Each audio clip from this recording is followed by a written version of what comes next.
Hello, everyone, and welcome to Thrash Zone. Tonight, we have a great show planned out for you. I have as our special guest, Phillip Sandoval of Armored Saint. And we also have Karl Whinnery of Proven. And hopefully we have Randy of Strength Keeper as a guest on our show tonight. And as everyone knows that follows us on Facebook, we dedicate this show to the memory of Raygoza, who's been a close friend of mine for 32 years. He's a father of 4, and he lost his fight with cancer just a couple of days ago. And our love, prayers goes out to his family and, of course, all his friends. He was a very well-loved musician in the Bay Area, and I'm going to be playing some of his songs tonight. But you know what? I don't want to bum everyone out, man. It's going to be a great show. Even when we talk about Alex and his memory, it's going to be a good time. So, are you ready to thrash? So am I. So here we go. Let's get ready to rumble!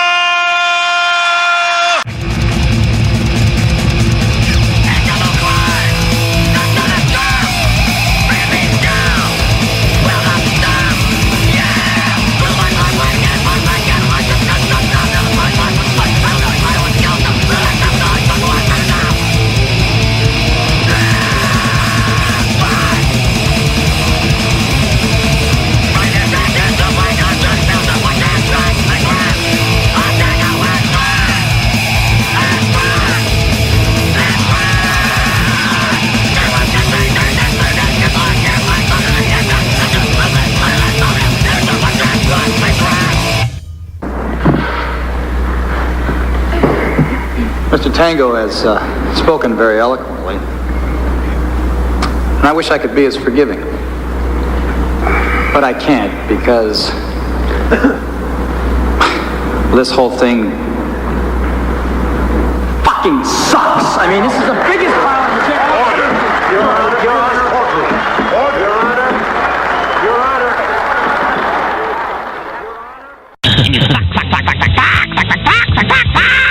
He's so sweet. He's sweet. He's cute. We should have a threesome with him.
dare you break wind before me? I'm sorry, baby. I didn't know it was your turn.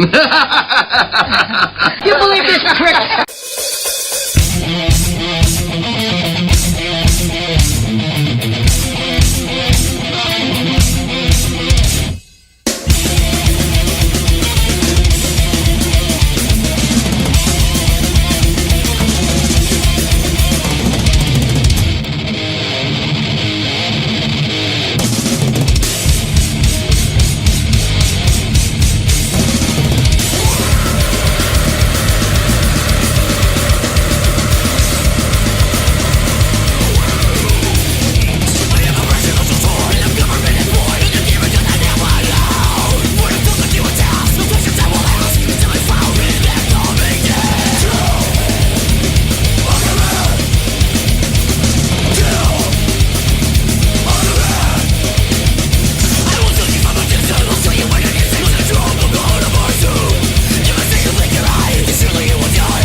is Tony DeLisio from Mechanism, and you're listening to the Thrash Zone with Billy Boldt on DigitalRevolutionRadio.com.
Yes, and that was Tenant with Crown of Thorns.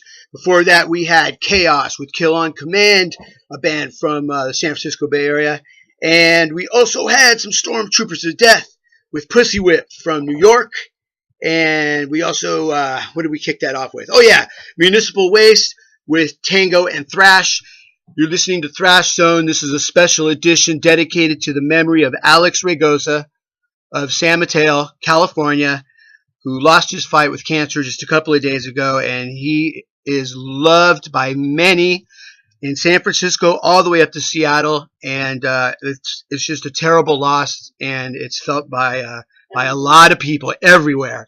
And I want to thank everybody that is joining us here from San Mateo, which is my old hometown, and where I grew up and went to Hillsdale High School and College of San Mateo. And we're going to continue the thrash. We're going to get to Alex Raygoza, and hopefully we can have some friends call in and tell us some good stories about him. But we'll see. This one is Attica 7 with Ira Black. And this song you're going to love. This is called No redemption. No, man, I was banging 7-gram rocks and finishing them because that's how I roll. I have one speed, I have one gear. Go. I don't recommend that to anybody.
Maybe that'll learn you to keep your big mouth shut.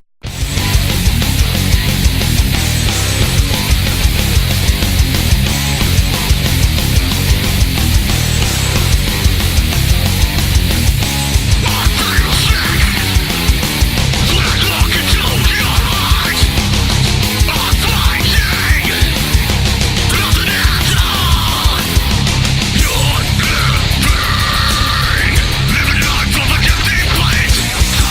Big cool.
it fires in a way that is, I don't know, maybe not from this particular terrestrial realm. This is Nick Souza from Hatred, and you're listening to Thrash Zone.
That's Dr. Evil's cat.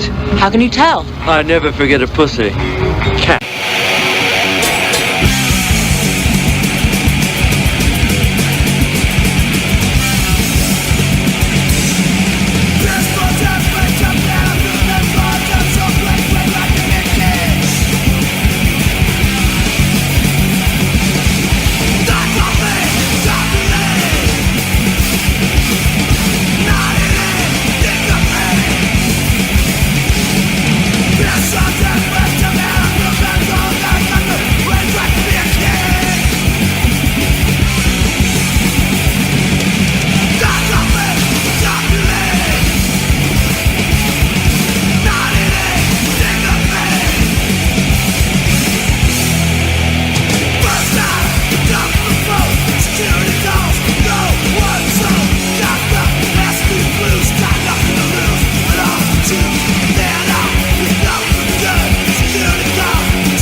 Thrash Zone. If you don't have my money for me, I'll crack your fucking head wide open in front of everybody in the bank. And just about the time that I'm coming out of jail, hopefully, you'll be coming out of your coma. And guess what? I'll split your fucking head open again. Because I'm fucking stupid. I don't give a fuck about jail. That's my business. That's what I do.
From a listener, and he writes, Dear Casey, my name is Billy and I host the Thrash Zone, a metal show on Digital Revolution Radio based in Portland, Oregon.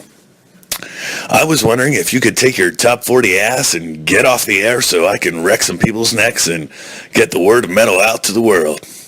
Well, Billy, I don't know if you've heard, but I'm dead. I died a little while ago and there was a big legal battle over what was going to happen with what's left of me. That being said, Billy, fuck off. I'm dead, so this isn't even really funny. I don't know why this is probably going to make the air, but it will. Later.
You tell your brother I'm gonna cut off his head and piss down his throat. In the depths of an evil mind, hearing cries of demented thoughts, the anger is strong and the body turns to steel.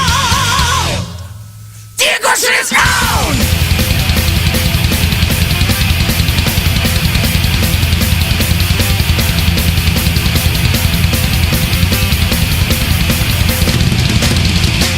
Suicide holds the ghost of death. Metal shields protects the demons of hate. In his pain lies a guilt, tormentor without remorse. Aggressor, aggressor. Aggressor, aggressor.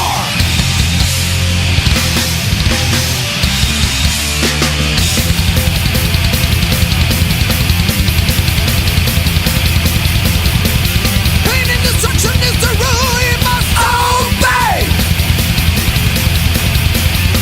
Getting honest from the spirits of the dead. In his mind lies a guilt, tormentor without remorse. Aggressor, aggressor. Aggressor, aggressor.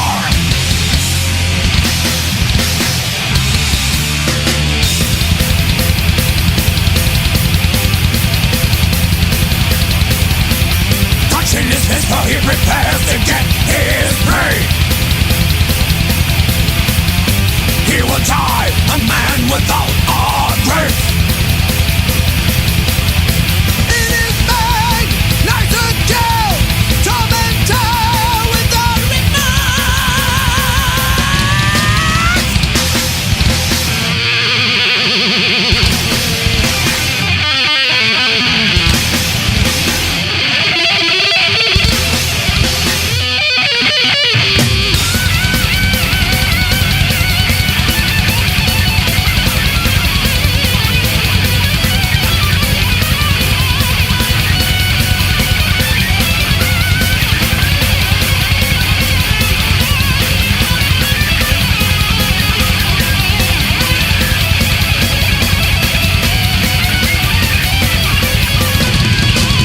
aggressor, aggressor. Aggressor, aggressor.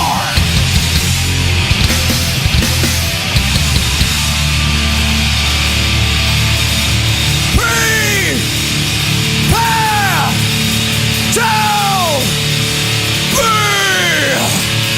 be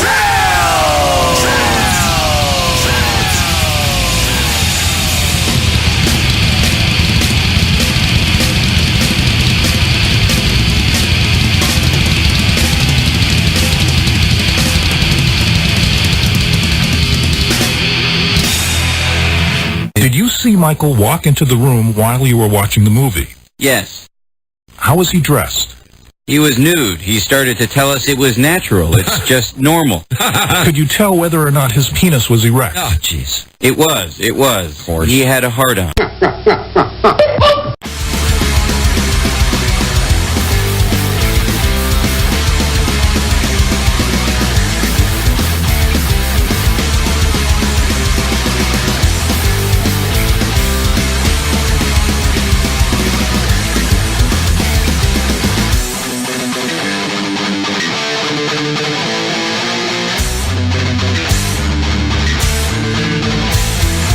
Go aware of the world we live in. Don't even have to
Yes, and that is Ego Kill from New York with Brian Shermanside on the vocals. One of my favorite songs with Withstand Daybreak.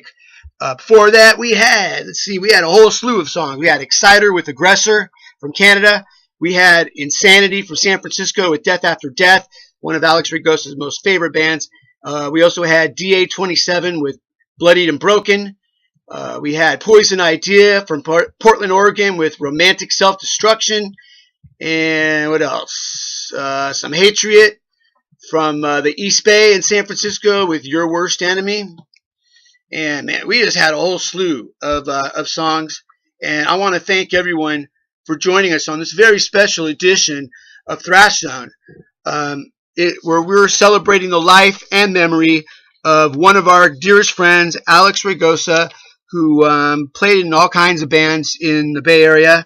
And coming up, we will get to Alex in a minute. But coming up first, everyone, we are going to have Phillip Sandoval of Armored Saint. So you don't want to go anywhere, man. Thrash Zone is just getting started, and Phillip will be here in about around 7:20. So stay tuned for that. We're going to hear some more thrash, and kick back, grab a drink, roll a joint, and get your groove on. And here we go.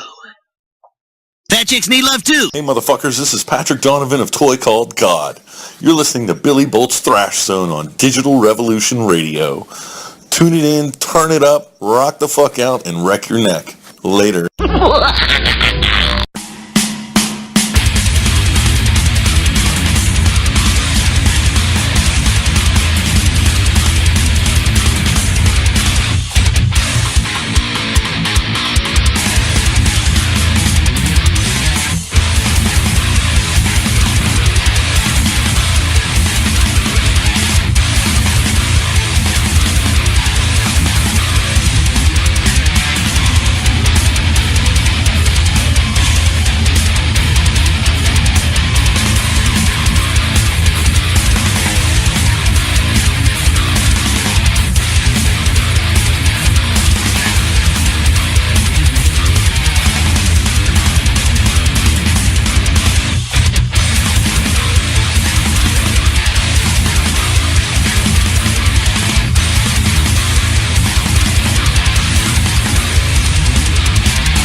Does she have big hooters?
Damn, Billy, turn that damn Thrash Zone off. All I hear from you is this good-for-nothing damn digital revolution radio crap.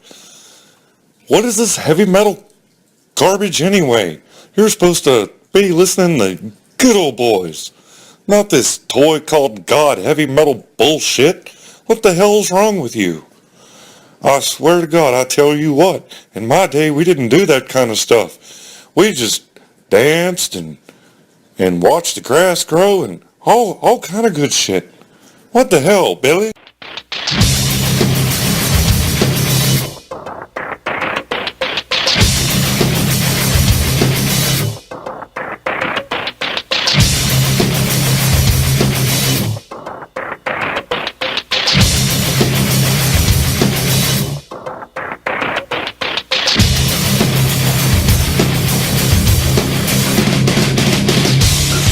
Changing, and it doesn't bother me.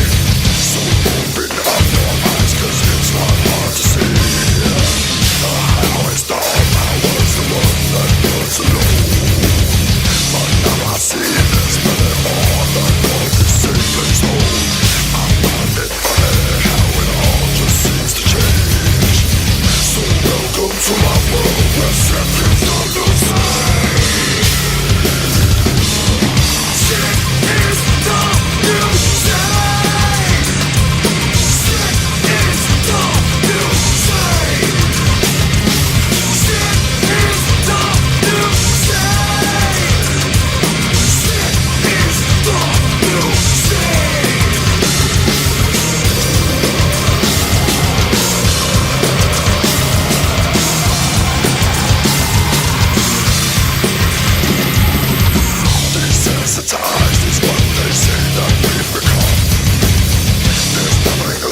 I'm funny how? I mean, funny like I'm a clown, I amuse you, I make you laugh, I'm here to fucking amuse you. How the fuck am I funny? What the fuck is so funny about me? Tell me what's funny.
motherfuckers, you're listening to Thrash Zone Radio with Billy Boldt. This is Costa V from Hatred. Fucking metal.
What you think of as pain is only a shadow. Pain has a face. Allow me to show it to you. Gentlemen, I am pain.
Yes, and that was One Machine with Steve Smythe and their title track called One Machine.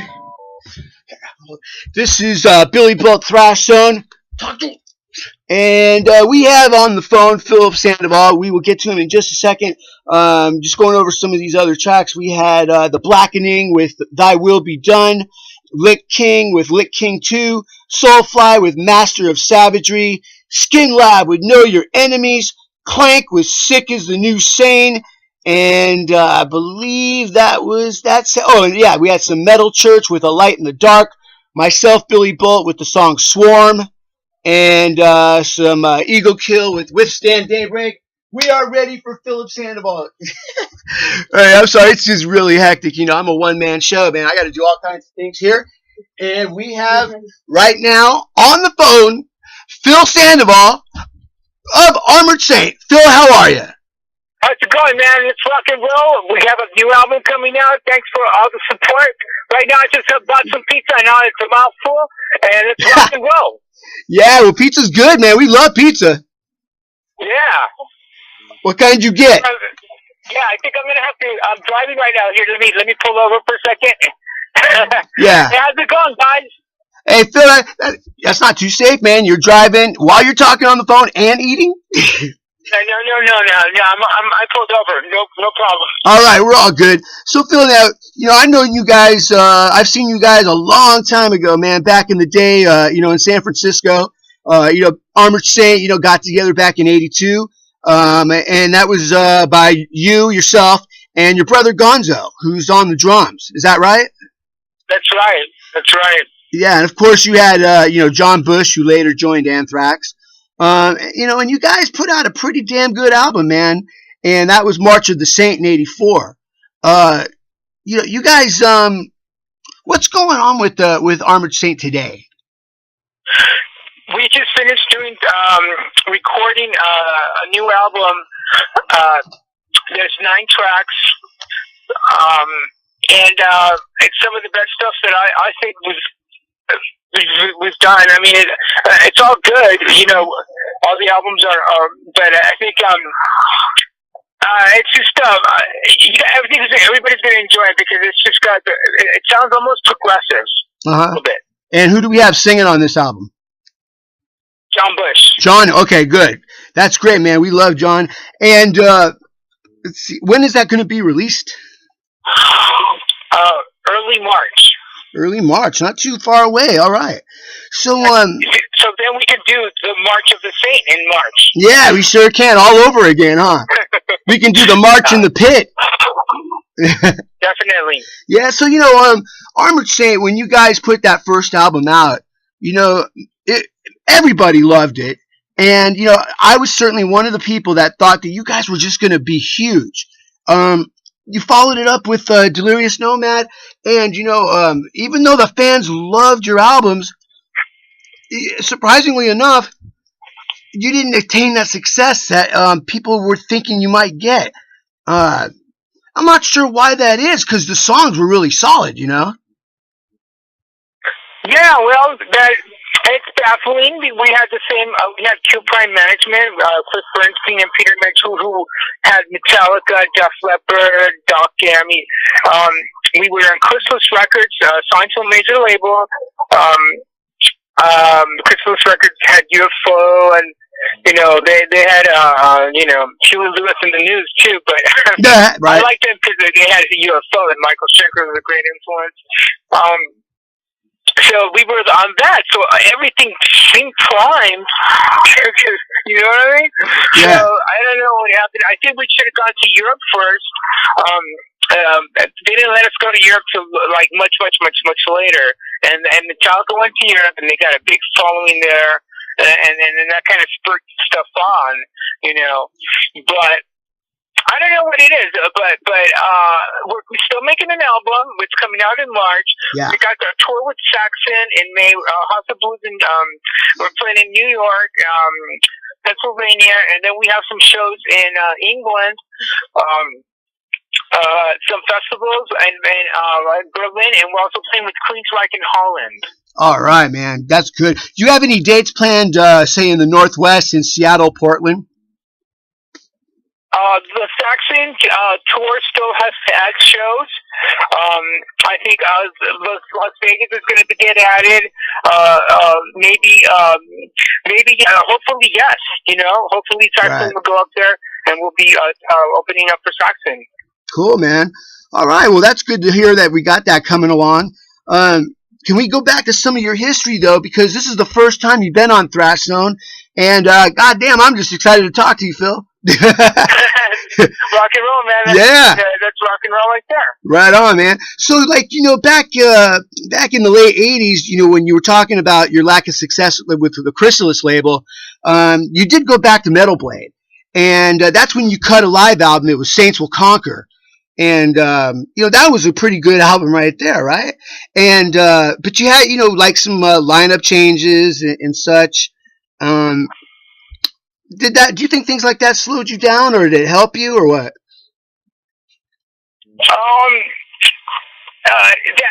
We always kept positive, there was some things that happened, Dave Pritchard. And that you can't really change or like have any power over. And you just gotta, Yeah, I know. And Phil, one of those things was Dave Pritchard or whatever, when he was diagnosed with leukemia, and eventually he succumbed to that. Before you guys started doing your recording sessions for Symbol of Salvation, and that was terrible. Yeah, right. That hurt everybody, in the metal scene. Right. Yeah. So, just to keep things up, man, this tour sounds pretty freaking hot. People love Saxon. The Power and the Glory is one of my all-time favorite albums. That's going to be a good tour right there. Yeah, it definitely is. I think Saxon was classic when I was growing up. I can't believe they're still around. They're still rocking it, and Biff is great, and he's a great singer, great frontman. Motorcycle Man was a great song. I totally love that riff. Yeah. And I hope they play it. No doubt. And now, Phil, when you guys finished your Symbol of Salvation, you did a scene in one of my all-time favorite movies, and that was Hellraiser 3, Hell on Earth. And that's where you guys were jamming in the hall, and then all of a sudden all hell broke loose, and Pinhead started throwing CDs into people's mouths and all kinds of stuff. That was pretty cool, man. Yeah, that was cool. That was filmed in High Point, North Carolina, of all places. Really? All right. Yeah, and that whole scene took like 8 hours, believe it or not. Wow. Yeah. Yeah, and all the actors were really cool to us, and I got to see some naked girls. Woohoo! 8 hours. That was really a lot of fun. Come on, girls. Oh yeah. We love naked women. Yeah, we encourage nudity at Thrash Zone. What's not to like about that, right? That's better than pizza, even. Right. Got some pizza. Yeah. So when you guys, how did you get that spot in Hellraiser 3? It was through Metal Blade, believe it or not. Really? Yeah, somebody, I don't know, they wanted it, Brian Salido said that they wanted a band, and they were looking for some music, and then we sent them a tape, and they chose one of the songs, and they go, well, what is this band, we happened to be touring around the same time that they were happening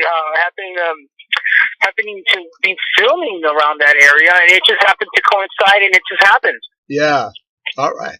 Now, have you done any other side projects other than Armored Saint in your career? Yeah, so Black Raven, which is an album called Native Night that's coming out this year also, and it's an American Indian flute with a rock guitar, kind of like David Gilmour. Yeah. Yeah, and what makes it interesting is that Indian flute, because it sounds so authentic, and I'm just playing some rock and roll guitar-like behind that. Yeah. Hey, Phil, I got a question to throw at you out of the blue. Dave Mustaine broke your ankle.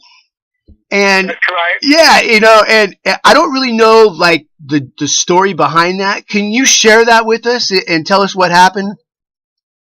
Yeah, sure. And it sure wasn't like Bruce Lee did a roundhouse kick and you heard a branch break because we were listening to Motorhead really loud. Like he described in his book.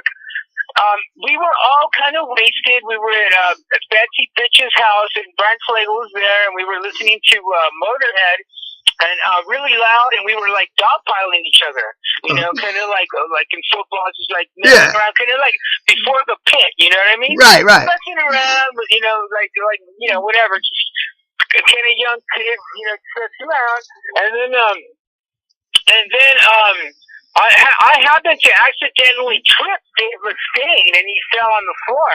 And everybody kind of started laughing because, you know, it was an accident, but he thought I did it on purpose. Oh, man. And then so he looked at me and he said, I'm going to get you, you know, like that Dave Mustaine sneer. Yeah, that sneer, yeah. Just kidding. He's like, I'm going to get you. But anyway, then it was my turn. It was my turn to get dogpiled. And so here I am on top, you know, James, Cliff, you know, they're all on top of me. You know, everybody's on top of me. And here I see Dave Mustaine on the corner of my eye, kind of running.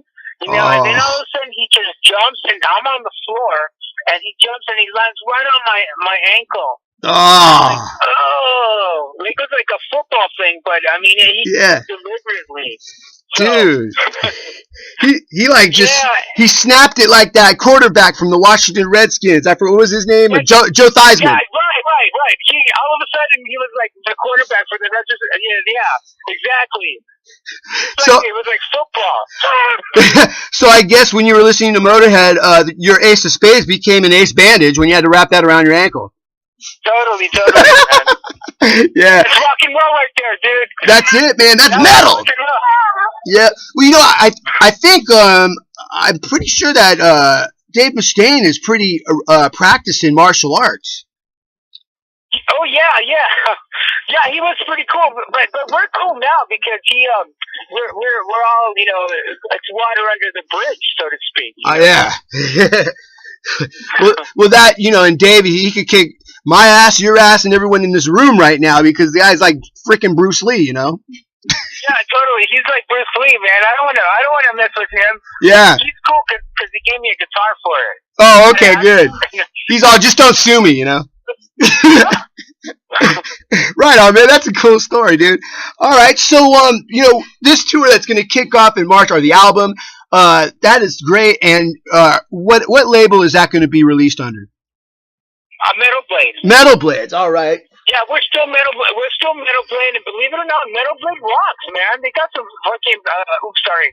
No, hey, we're live and uncensored. Don't worry about it. Right. They got some pretty cool bands. They started some cool things going on. So, you know what I mean? You got to give it up to Metal Blade. If it wasn't for Metal Blade, I'm telling you, we wouldn't be releasing this album. How's that? Yeah, no kidding, man. And Metal Blade, you know, they've been around since the 80s, and they've done a lot for many, many bands over the years. Yep, they sure have. Yeah. All right, dude. So what else do we have coming up for Armored Saint? Hey, I got a question, dude. How did you get your name, Armored Saint? We all went to go see this movie called Excalibur, and I somebody got, you know, smoked a little bit. I'm not just kidding. But anyway, we're coming out of the theater, and we're going, man, we should come up with a name or something for the band and stuff. And then Gonzo goes, how about Armored Saint? And then we're like going, Armored Saint? And we go, nah. So then like 2 weeks later we go, hey, how about we need to find a name for the band? And then we all gave the name, and Gonzo said, how about Armored Saint? And then we go, wow, that sounds cool. And then he goes, you guys didn't say that at first. Yeah, right? Well, how metal is that, man? Armored Saint, you know?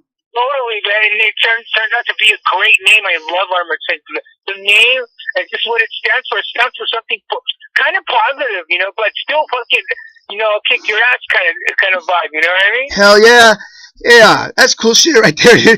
Now, you know, some of your biggest hits are some of the ones that are my personal favorites and that I'm going to play tonight. And is there anything you can tell us about the recording on Rain of Fire or Warzone? Okay, Rain of Fire, Ready to Fire was a riff that David Pritchard wrote. Oh yeah, okay. And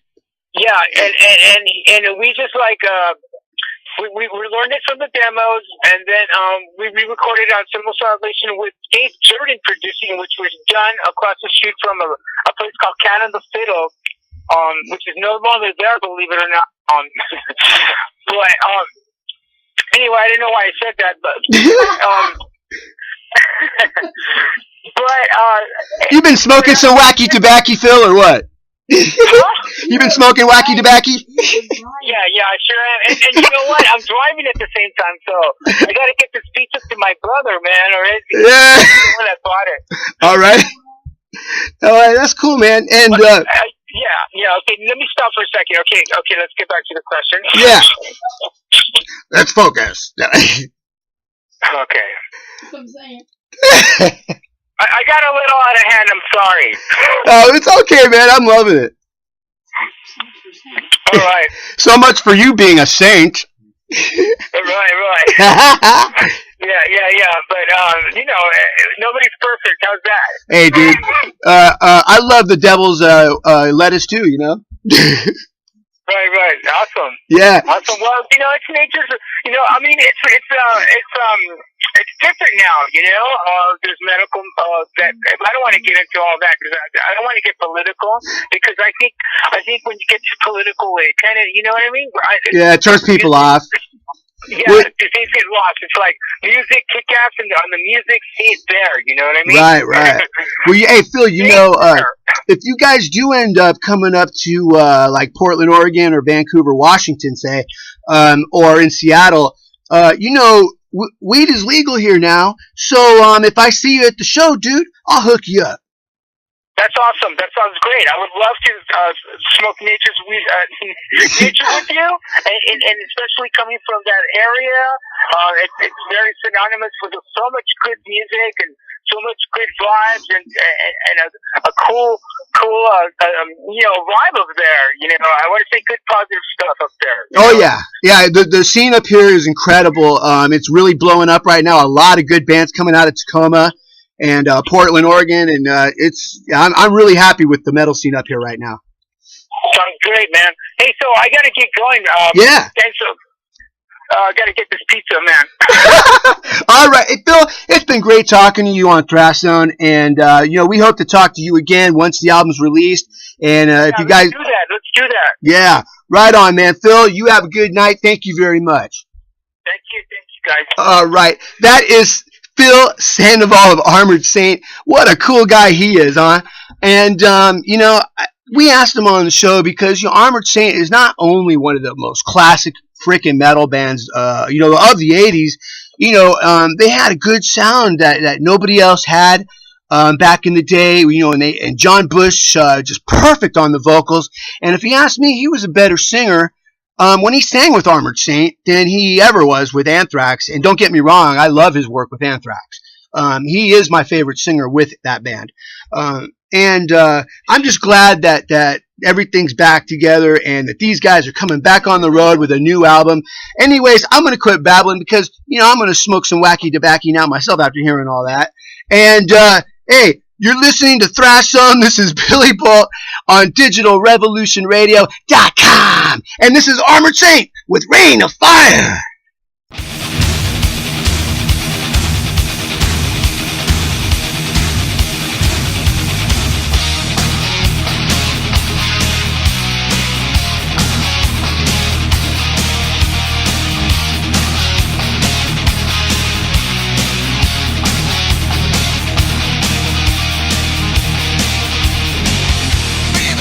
Exploding hands, I can't sound.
Eric, we're talking about potholes right now, okay? It's not potholes you need to worry about. It's potheads. I know what these people are capable of.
Everybody, Billy peed his pants. Of course I peed my pants. Everybody my age pees their pants. It's the coolest. Really? Yes! You ain't cool unless you pee your pants.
I don't recommend that to anybody.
Yes, and that was Armored Saint, and we just got done talking with Phillip Sandoval the guitar player and founder of Armored Saint, and that was one of the funniest freaking interviews I've had in a long time. And Philip, I want to thank you for putting a smile on my face because I really, really needed a reason to laugh today.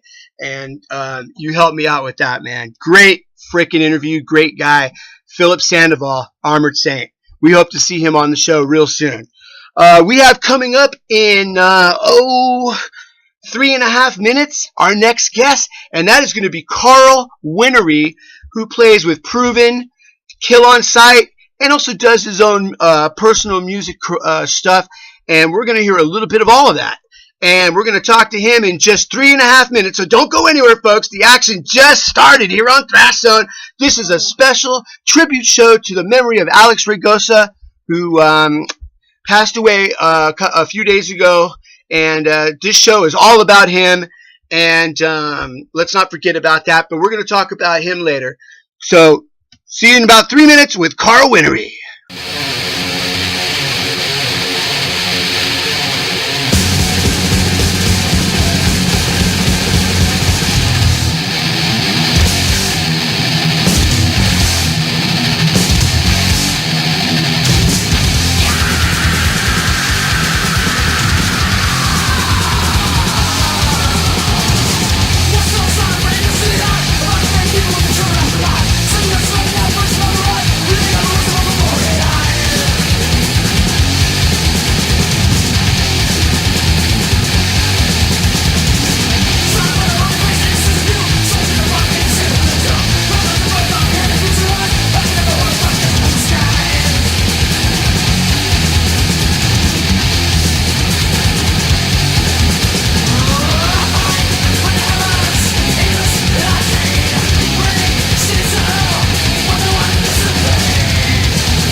Yes, and that was Dark Angel with The Burning of Sodom, and of course that's with Don Doty on the vocals, who now is in his band Eliminate.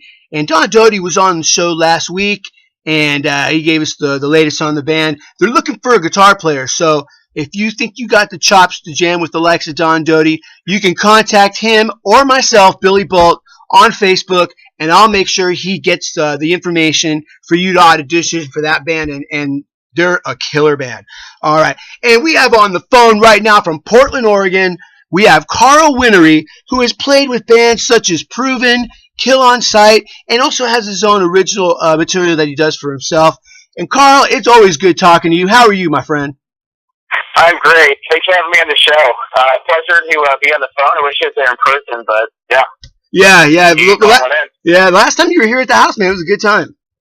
Yeah, I know, without a doubt. Yeah. People on the show. I'm still amazed how many big, awesome names you've got that people I grew up listening to. Yeah, it's not going to stop anytime soon as the show is growing in popularity. We have a backlog of people, and I'm telling you, these are big-name artists, Karl. Mike Muir, Tom Araya. The list is incredible. It just goes on and on and on. They're all coming up. But even ask Tom Araya, like, can I kiss you?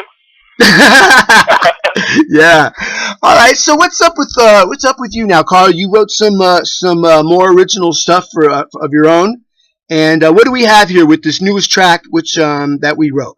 Yeah, so that's a good question. To a group, I think last time a couple times before, you played a song called Fail. And what happened was I started writing my own stuff. Didn't really fit Proven. Proven's like more hardcore and metal. And I decided, hey, I guess what I think is like really cool material. Let's get some friends involved and let's kind of go for it. So when I wrote a song, I got to think, who do I know that I haven't been in a band with, or who do I know that I want to work with again that I think would fit good on this song, and just kind of taking it from there.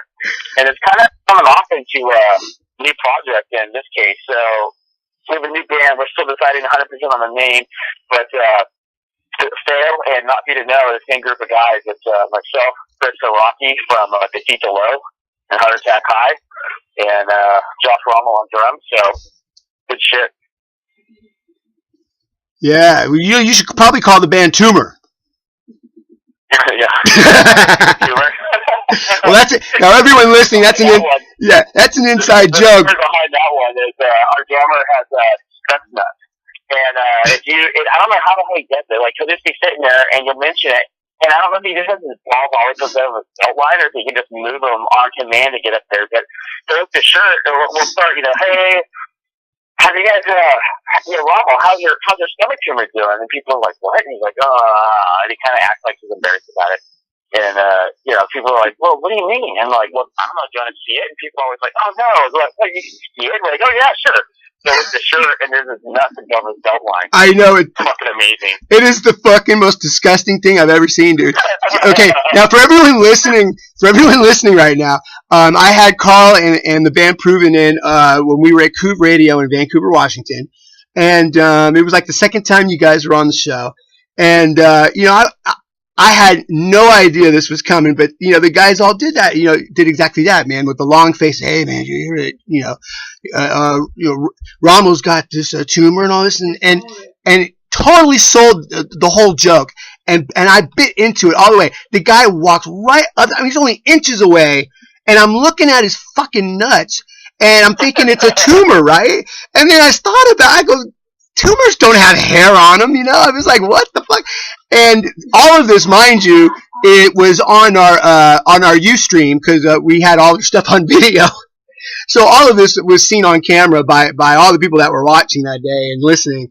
And then the horror you see on my face when I realize I'm looking only inches away from this guy's nuts. It was fully disgusting. Yeah. I'm sending the bill to you for. You didn't drink it. We all had, and I think I started off saying, hey, we got this on a serious note. This next show is going to be a dinner with one of our friends, and we got super serious and just fucking sold a hook, line, and sinker. Yeah, I want you to know, Karl, I'm sending you the bill to my therapist. It hurt me, man. No, all right. So Karl, are you doing more solo stuff now? I mean, apart from Proven, or Proven's still your main focus, right? Oh yeah. Proven's the focus without a doubt. It's kind of like when you have, and one of the things, and I know you've been there too. Like when you create something, one of the best parts about it is sharing it with other people. It's not even so much the money as much as like I think I wrote something awesome. I like it. I know a lot of my friends kind of like roughly the same stuff. Let's try to get it out there. And this new stuff that's Not For You to Know, that's has Chris on it. I think we played a song before that had Sebastian from Kingdom Under Fire and Earth song. Yeah. And yeah, that one is kind of crazy. It had this like epic score, and Sebastian just sounds so fucking good. That's just my opinion. I don't mean you can be biased there, but it's just like his voice is like, he sounds so good. No, he is good, man. I've seen him with Kingdom Under Fire at the Hawthorne Theater, and he was just awesome, man. This is when he came back after they had that other singer for a while. Yeah. Yeah, and then he came back. That was a mistake. They should have just taken the mistake. Don't leave, buddy. Yeah. That's it. Yeah, no, so it's kind of one of those things. Like, I got another song that's coming up. Like, I'm stacked up right now. I'm trying to get some of these out the door. And I'm also trying to do a music video for each one. So the sales video is close to done. I'd say it's like 90% done. Hopefully I'll finish it this week. But I got a black metal song I'm working on. I already got the people lined up on that, but we just got to record the drums. We're actually supposed to do it this afternoon, but this theater got canceled because our guy's sick. And then I got, a couple other ones that are like kind of in the works too, where they're like half written or whatever. And it's just it'll be interesting to see where things go. And I've actually got another whole song, actually 3 whole songs that are done.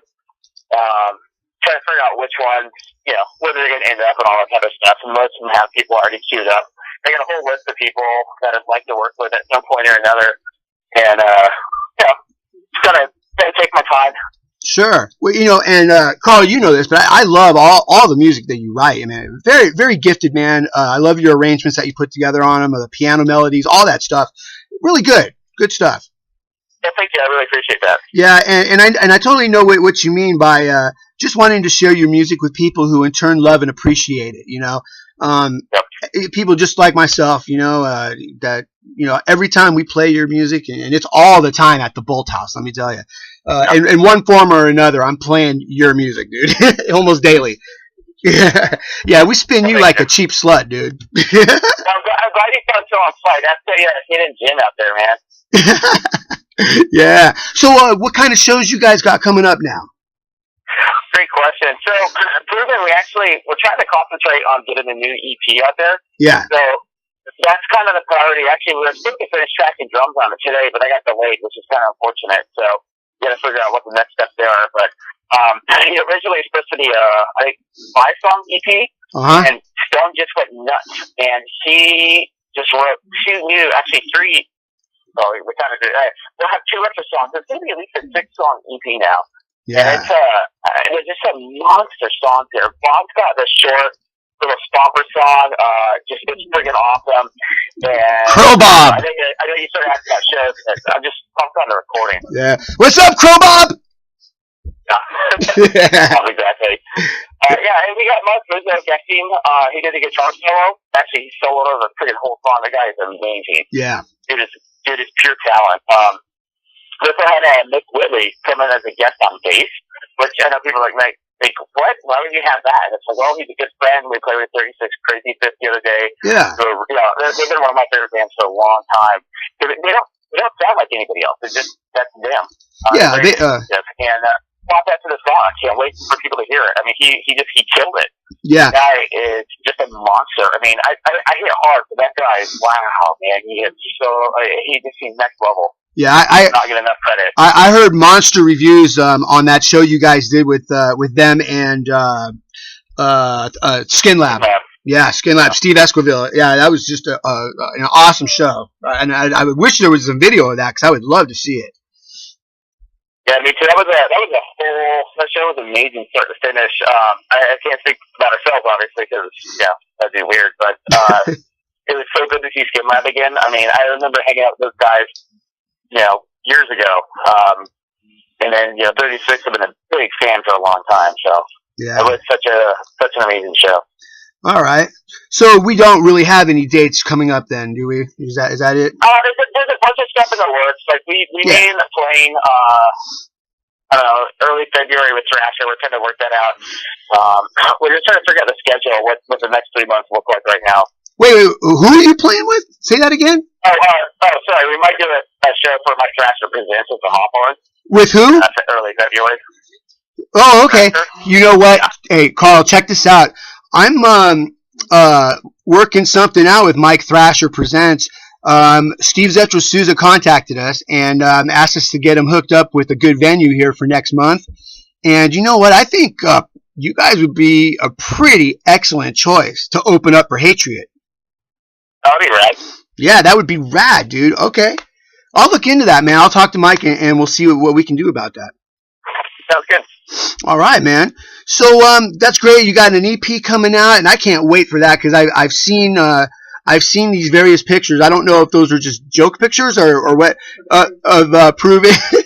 It's just great. So you know what I'm talking about? Those little pictures you got, like a guy in a boat and all these things. Yeah. Yeah. Right. But you know, I can't wait to hear it. Oh no, man, that's good. All right. Yeah, no, we thought it'd be funny. That's actually Bob's idea, and I thought that was awesome as shit. Like, I had coworkers come up to me saying, "The idea of the new CD is gonna be heavy." Fuck yeah, it is. Yeah, very heavy. Right on, man. All right, Carl, you got any other words for all the fans listening around the world on DigitalRevolutionRadio.com? Go check us out on Facebook. You'll get a fucking face-melting dose of hardcore metal. Yeah. Facebook.com/Proven Metal. Check out our music videos. We got some random ones. We'll have some new stuff coming out soon. And it's good. 2015 is going to be amazing. Yeah, and everybody out there, man, when you go to YouTube, look up these guys' videos. Terminated. Yeah, that one. Just really good stuff. Yeah. Great videos, and I always tell Carl this: that their music makes me want to drink. It makes me want to fight. It psychs me up, man. I love it. That should be hard hitting. That's the type of stuff I love to listen to. That's what I want to play. Just something that just makes you feel like, I don't know, more powerful, I guess is the best way to put it. I want to listen to stuff if I'm down. I want to pick me up. If I'm feeling good, I want it to put me over the top. Hell yeah. I mean, you guys are totally reminding me of that East Coast hardcore scene, of the old days, and you guys got that killer sound, and I can't wait actually to play some of this new stuff. And for everyone listening right now, I'm going to be hearing this song that I'm playing right now for the first time along with all of you. And Carl, anything you want to say on setting up Not For You to Know? Blast this shit. It should be a blast. It's not mastered. It's not 100% done, but it's basically there, and enjoy it. All right. Thank you very much, Karl Whinnery of Proven, for joining us this evening on Thrash Zone. Hold on the line just a moment, Carl. And I'm going to go ahead and play some of this music. Really excellent stuff. You're going to love this shit. Turn it up, man. You're listening to Thrash Zone with Billy Boldt.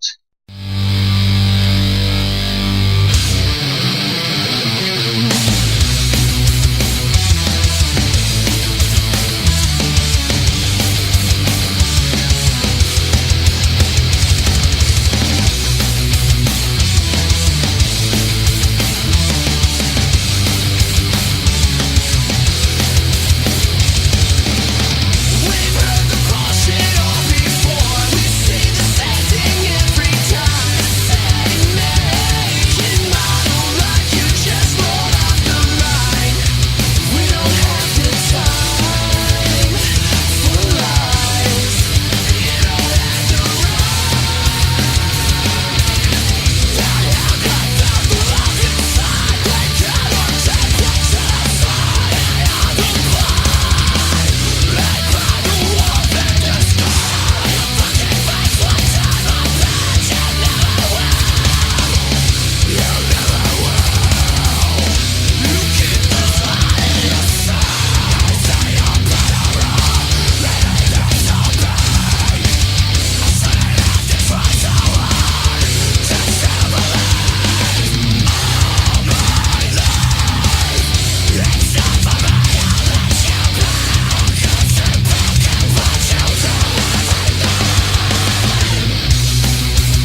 supposed to pay will be our way.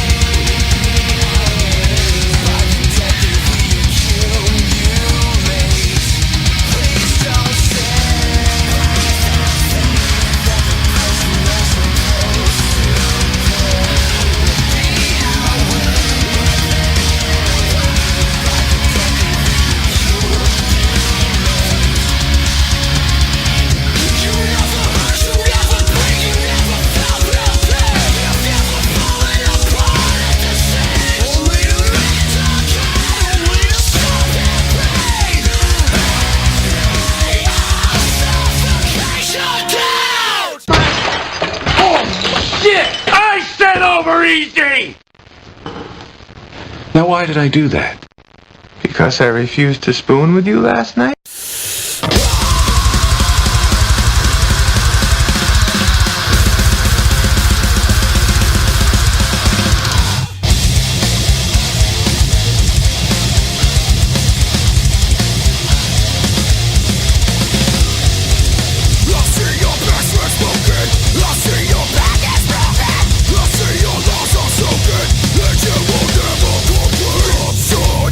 There's among us this raging within.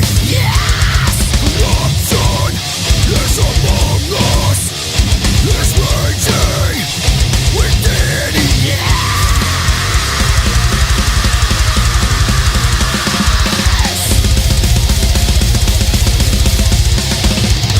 Silence. No words. Silence. Do not break the silence. It's heard. Do not break the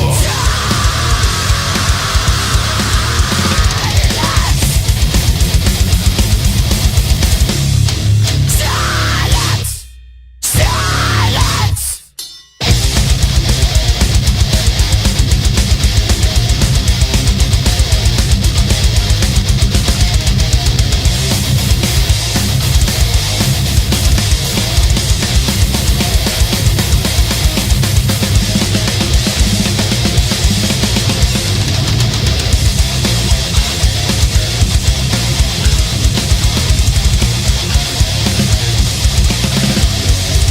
I see your basement broken. I see your back is broken. I see your lungs are sunken, and you will never conquer. Corruption is among us.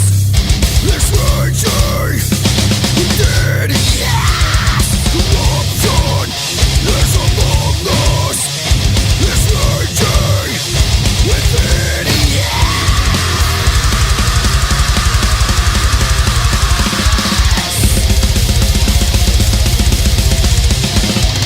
Silence! No words! Silence! Do not break the silence! It's heard! Silence! Do not break the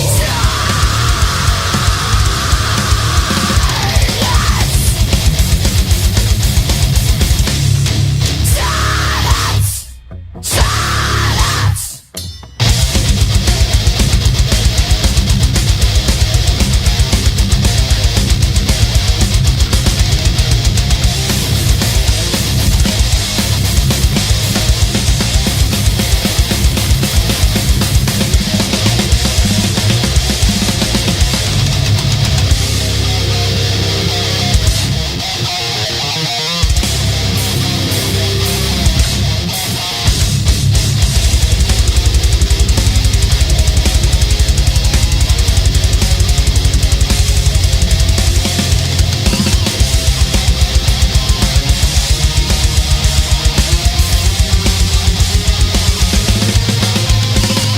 Rouse from the pain and I'll take a gain of a life in between and now turn away. Stand you and me and all you can say and say for the moment chance I'm tempted. To see, to breathe, to want, to be.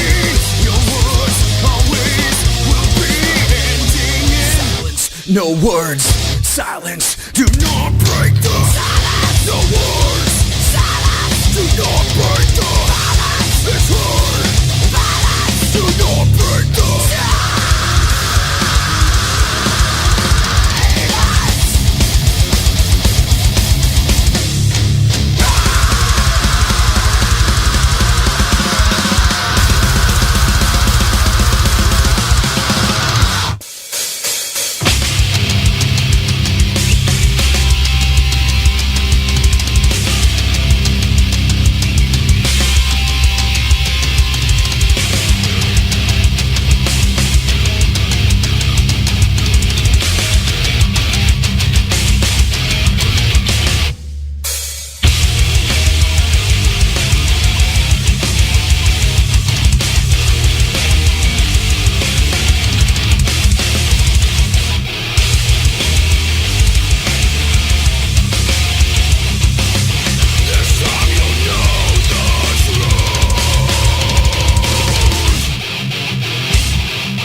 Okay. This is Tim. Alex. Toilet paper. This is American Roulette, and he fucked it up. Okay, do it again. Sorry, I had to lose. Your name's Chris. Not toilet paper. Ass wipe. I went to the I'm the man fucking, the Anthrax fucking, I'm the man, I'm so stupid, I'm the man, okay. right. I'm just fucking God with you. damn it. All right. I'll get it right. I'm just kidding. All right. This is Tim. Alex. Chris. This is American Roulette. You're listening to Coov Radio. These guys need to sync up better. Oh, fuck. Thrash Zone. So it's Thrash Zone, Tim, my bad. Alex, Chris, 1. You're... No. It's just you guys. Hold on. Let's rehearse. One Tim, second. Alex, Chris, you're listening to Thrash Zone. Of American Tim, Roulette. Alex, Chris, we're listening No. No. Tim, We're listening. Alex, Chris, we're American. Let me just say it so we don't have to compete with the fucking stuff. No. Okay, no, I know. No, okay. I don't mean the ego stroke, but Right. Tim, Alex, I'll finish it off, and then we. Tim, Alex, Chris, we're American Roulette. Then let Tim go where you're listening to Thrash, you go Zone. No, we'll do that part together. Wayne's like, oh So my it'll be- God, you guys are going to just. 2 seconds. It'll be... Hey, check. No. Hey, we're a We band. would have had it the We're a first band, time, bro. except for somebody who's named All right, Toilet all right. Paper. So it's Stop. gonna be... We're already It's gonna taking be... up too much time This for is this. Tim, Come on. Alex, Chris, we're American Roulette. This is Thrash. Dude, God damn it. Yep, go. Okay. This is Tim. Alex, Chris, we're American Roulette. and you're listening to Thrash Zone. I told you we're pros. Come on, Wayne. I owe you guys. We didn't even do what we were saying. I know. This is how I say You my came pride. in with Chris on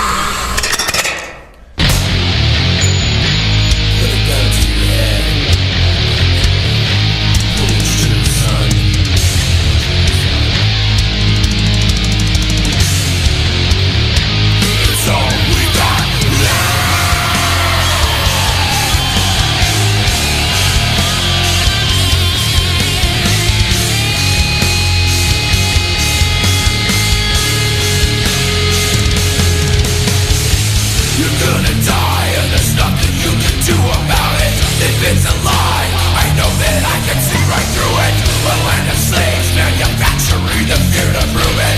America becomes the waste your children will inherit. It's your role if you want to. Hang from the noose of your own design. One shy and 6 rounds, the hammer comes back. You're playing the game. American roulette, American roulette.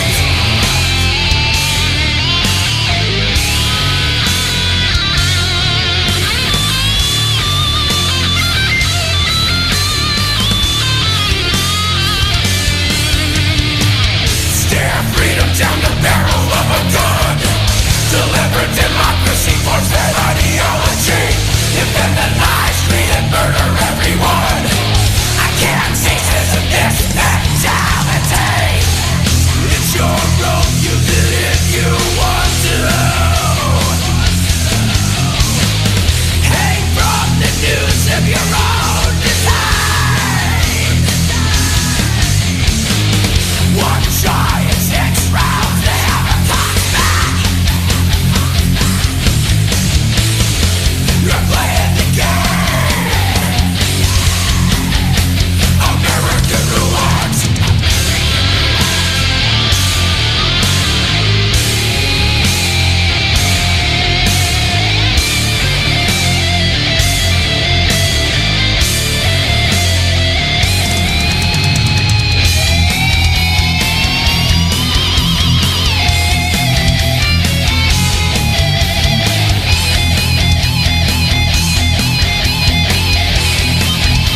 One shy of 6 rounds, the hammer talks back. You're playing the game. American roulette.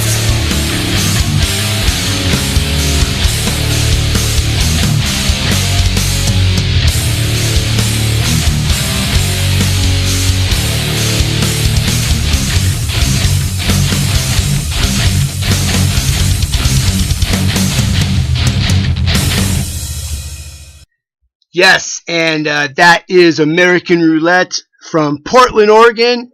And I want everyone to know that in just a couple of days, what is it, this Thursday, will be the debut show on Digital Revolution Radio of The Freak Show with DJ Dragnuts and Thrashby of American Roulette. And that's going to be broadcasted live from Ashby Studios in Portland, Oregon. And I'll be one of their guests for the night. And they got a whole bunch of people coming in, and it's just going to be a great party. And you don't want to miss that, because the Freak Show is one of the best shows that I have heard on indie radio anywhere. It's just totally killer, and it's not like any other show that you've heard. Just think strippers, musicians, And your mom. beer, buds, and who? Your mom. Your mom. Okay. Yeah. Yeah. So that was American Roulette. Before that, what did we have here? Let's see. We had a whole bunch of stuff. We had, we had a quad shot from Karl Whinnery. The last two songs were Kill on Sight. Again, he's from Portland, Oregon, and those songs were Damaged. The one before that was Violence. And then he had some of his solo stuff, which was Fail. And the one before that, the brand new track, Not For You To Know, Karl Whinnery of Proven. Good friend of mine, good friend of Thrash Zone. And we love when he comes by the house, and we always have a good time with him. We're going to have Randy of Strength Keeper on the show in under 3 minutes. I want you guys to hear this band right here from Tacoma, Washington. This is Sanction 8 with Make You Dead. I put the car in swinger, baby.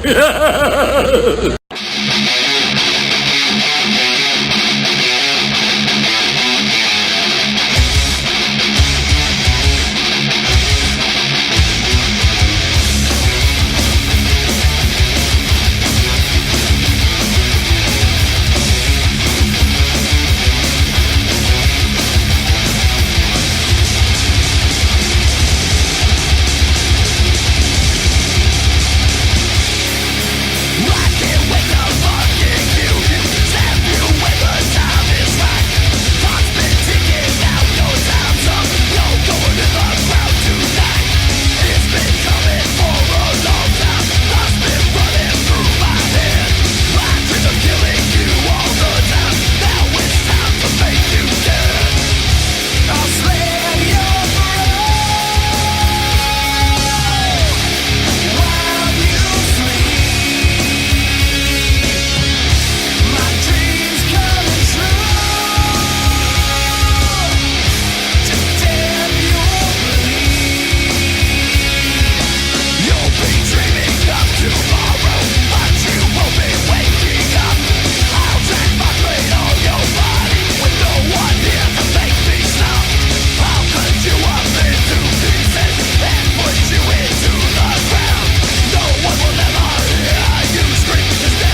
All right, and that was Sanction 8 with Make You Dead.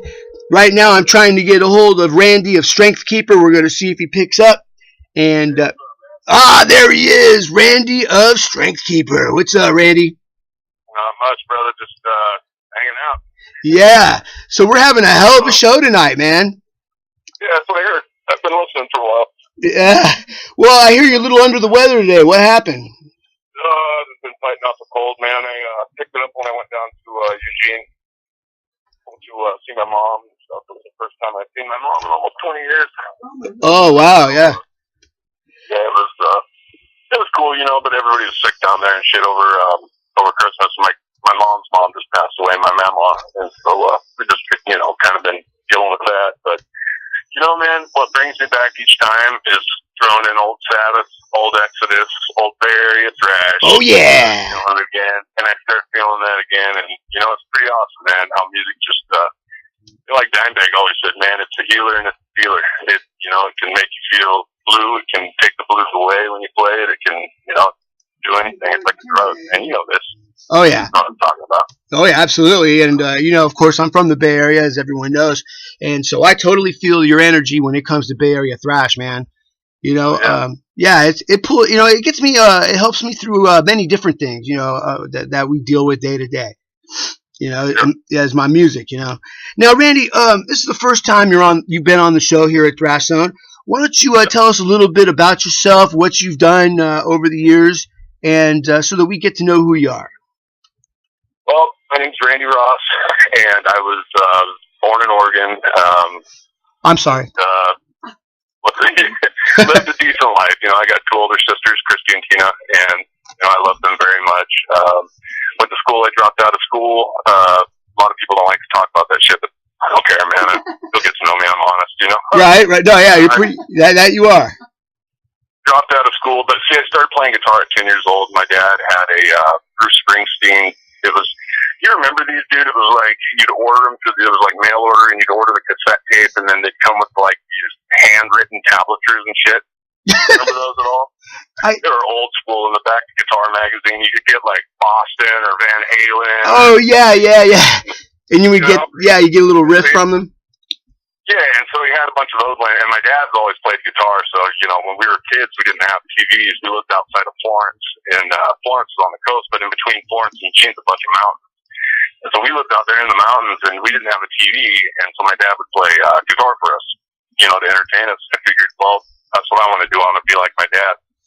Cool. So I started playing. Yeah, it was cool, man. I started playing, and, you know, I got older. My sister Christy introduced me to metal and thrash and punk and stuff like that when I was about 10, 11, so I started taking it really seriously.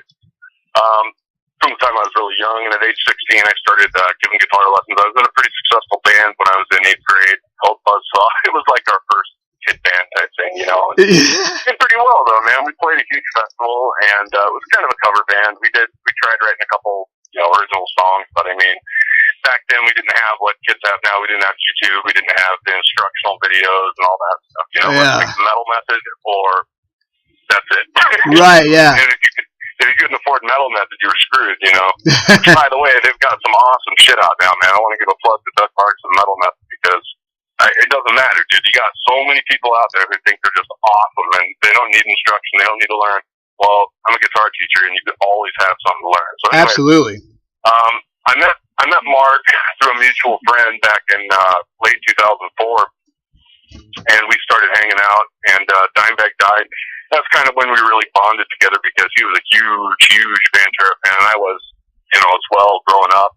I had the posters on my wall. Biohazard posters on my wall. That's all I listened to. That and, you know, old school thrash metal and shit. But, so that kind of brought us together, and you know, we tooled around and just hung out. We didn't really talk music or anything for about 6-8 months, you know, and we finally went up to a show that Mark was covering. He used to write for a magazine, and he was covering the Sounds of the Underground. And we said, look, why don't we start something, man? You know, get something going, because by that time, you know, I've been playing in bands, in and out of bands. I've been writing music left and right. So we sat down, and this is back when I used to drink, and over a case of beer, we came up with To My Enemies, Threw It All Away, and a couple of the other ones. I can't even remember that far back now. These were songs that were on the first album of Proven, right? Yep, that's correct. And what we did was we were known as From Within back then. We had a good friend, John, in the band. Well, John ended up going to the East Coast, but Billy came to town with his band Suicide City, and Mark's known Billy for years and years. Hooked up with Billy, Grazie Day from Biohazard Suicide City. Billy said, hey, I like what I hear. Why don't you guys come on out, record something? So we flew to New Jersey, got to meet a whole bunch of cool people, record our first album. And for the writing part of that album, and I this is what I tell people about, especially, I love Mark. He's like my brother. And, I'm not ashamed to say that. Brotherhood goes very deep with me. And, even though brothers fight and argue and shit, there's always a way back to that core of brotherhood and strength that keeps us all together, no matter what, man. Anyways, let's see here. With Mark and I, it was a mutual love for music. We wrote that entire first album, dude, I want to say in 2 days. No way. Songs were done. Yeah, the first few songs were done in an afternoon, And then, we recorded it. We started banging out show after show. We started getting attention, and then we did the second album. We flew Billy out. This time it was a little different. We were working with some different people, and the vibe was different. Everybody was partying a little bit too hard. I was partying way too heavy. And the second album, Truth Reigns Supreme, didn't come out how I originally wanted it. It fucking rocks. There's a lot of good shit on there. Yeah. But the point is it could have been better. There was some miscommunications between ourselves and Billy, with the production and everything, and it was kind of sour grapes. But still, I love the guy. And I'd love to work with him again in the future. I can't wait to keep working with him. He's came out and done stuff with us since then.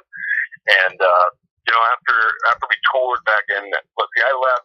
I had to go move because things weren't happening for me money-wise up here in Portland. So I moved down south and started doing my own thing. And I think that's when Karl joined the band. And I came back up. I moved out to Wyoming from Southern Oregon. Moved out to Wyoming, lived with my bro out there. His girlfriend was crazy. So I hopped on a plane back to Portland and got back together with Mark, and we started doing Proven again, and we went on tour and everything, and I met my wife, and I started, concentrating on, growing up a little bit, and man and stuff, and then I started, dealing with my back pain issues I've had since 2004. I hurt my back as a welder. I blew out 2 discs in my back, and I have severe intractable pain from that. And my doctors had me on some medicine that turned me into an asshole. And I can be a rough dude anyways, but everybody, Yeah. It's just I'm not afraid to say what's on my mind. Sure. And that's just how I was raised. I can't change who I am. I'm not gonna go out and cause a scene or beat someone's ass on the spot, but I used to. Yeah, Randy, you and I are kind of like, kind of similar in that sense. A lot of people, take me the wrong way just because I might be a little more harder around the edges than most people. Right. But really, I'm really not. I'm actually a very generous person, and totally. Yeah, and I try to help people as much as I can. And that's why Thrash Zone is, in my mind anyways, that's why it's so big, is because it's not about just me. It's about everyone else in the music, and what we all have together is our love of music, And I love what you guys are doing, man. It's awesome. What you guys are doing for us and the other bands. I mean, even the huge band that you guys are doing, the huge bands like Exodus and all that. I've got on Deliver Us to Evil right now. I paused it when you called us Rock and Exodus, but it does something for the music scene. All these people, even Gene Simmons, man, they say rock is dead, metal is dead. It's not dead though. You just have to you have to pick your audience, and especially in America nowadays, audiences are really spoiled, man, because if they don't like one tiny thing, how you mistie your shoelace, they're going to say, well, screw you, I'm going to go download your album now. It's an excuse, you know what I mean? And that, I have differing opinions because I grew up with technology when, right when the internet was becoming a thing. Sure. And been around computers, so I have a different view of it. But especially with Lars Ulrich, and when he was trying to sue and stop Napster and stuff, I hated him at first because I'm like, you're not going to tell us what to do, like everybody else, my age that was doing that and younger. Right. But as a musician in a band, in a serious band that's trying to sell records, I'm like, dude, thank you for doing what you were doing, man, and trying to do, because you were just trying to preserve it for us. What Lars was saying is they've already made their millions. He's not doing it for them. He's doing it for all the up and coming bands, you know, and all the people that are coming through the ranks. It's hard now, bro. Yeah, oh yeah, because you know. Well, I totally agree with you, and I lived in San Francisco when all that was going down, and I saw all the crowds when Lars came down to the courthouse, and you know, and he was testifying and all this stuff, and you know, I was like you at first. I was really irritated, like, well, you know, come on, man, you know, these guys have enough money already, but he wasn't so much trying to make any more money for himself, but he was actually trying to keep an industry alive. Because where's the music industry today? There's businesses going out left and right because no one buys music anymore. Dude, nobody. And that's just a fact of life now, and it sucks, bro. That was the lifeblood for every professional musician or musician that wanted to do it or had a dream. It was to what? It was to be a rocker, play your music, and make a living from playing music. Now, other people had different levels of that. They wanted, you know, the women, the cars, the drugs, you know, and everything. And then guys like us, they just wanted to be able to pay our bills, you know, and food, and, you know, go on tour by playing our music. But it's all been flipped on its head by this stuff. And, you know, for me, like I said, I used to really get angry and irritated, but now, you know, as a professional musician, especially with Strength Keeper coming up, it's just hard, bro. It's hard because we had to start back in Proven, and especially in the later days in 07, and then when I rejoined in 09, you know, I got together with Mark and Karl at that time, and they said, we need to start giving our music away. There's no point in trying to sell it because other people are giving theirs away, and they're getting more fans, yada, yada, yada. You know how it goes. Yeah. And so we started doing that, and that's what I try to do with Strength Keeper. Now I try to give the music away, but at the same time, I try to encourage people, hey, come to the show. You know, we might not be getting paid, but what you're doing by coming to a show is you're supporting the venue that's having us. And that means they're going to have more bands, more of the music you like. Even if you don't even care for hardcore metal like I write, or Mark and I write, or Proven's doing, or anything, come and support it anyway. Sit in the bar, drink. You know, at least you're supporting the venue that has this stuff. Because, brother, as you know, having metal shows, underground metal shows around town is a dying thing. Yeah. It's a dying thing, man. I mean, people just want to do, it sucks now, you know? I can't even explain it without going off on some profanity-laced tangent. Well, you know, man, Randy, I think what it is that, you know, you and I are old enough to have seen how everything has changed, you know, throughout the industry with you know, how everyone bought music back in the day to now people downloading it and sharing it. So you can't make money like that. You can now. My suggestion these days, because I thought this out too, very hard, because you know I've got my own music that I have out there too.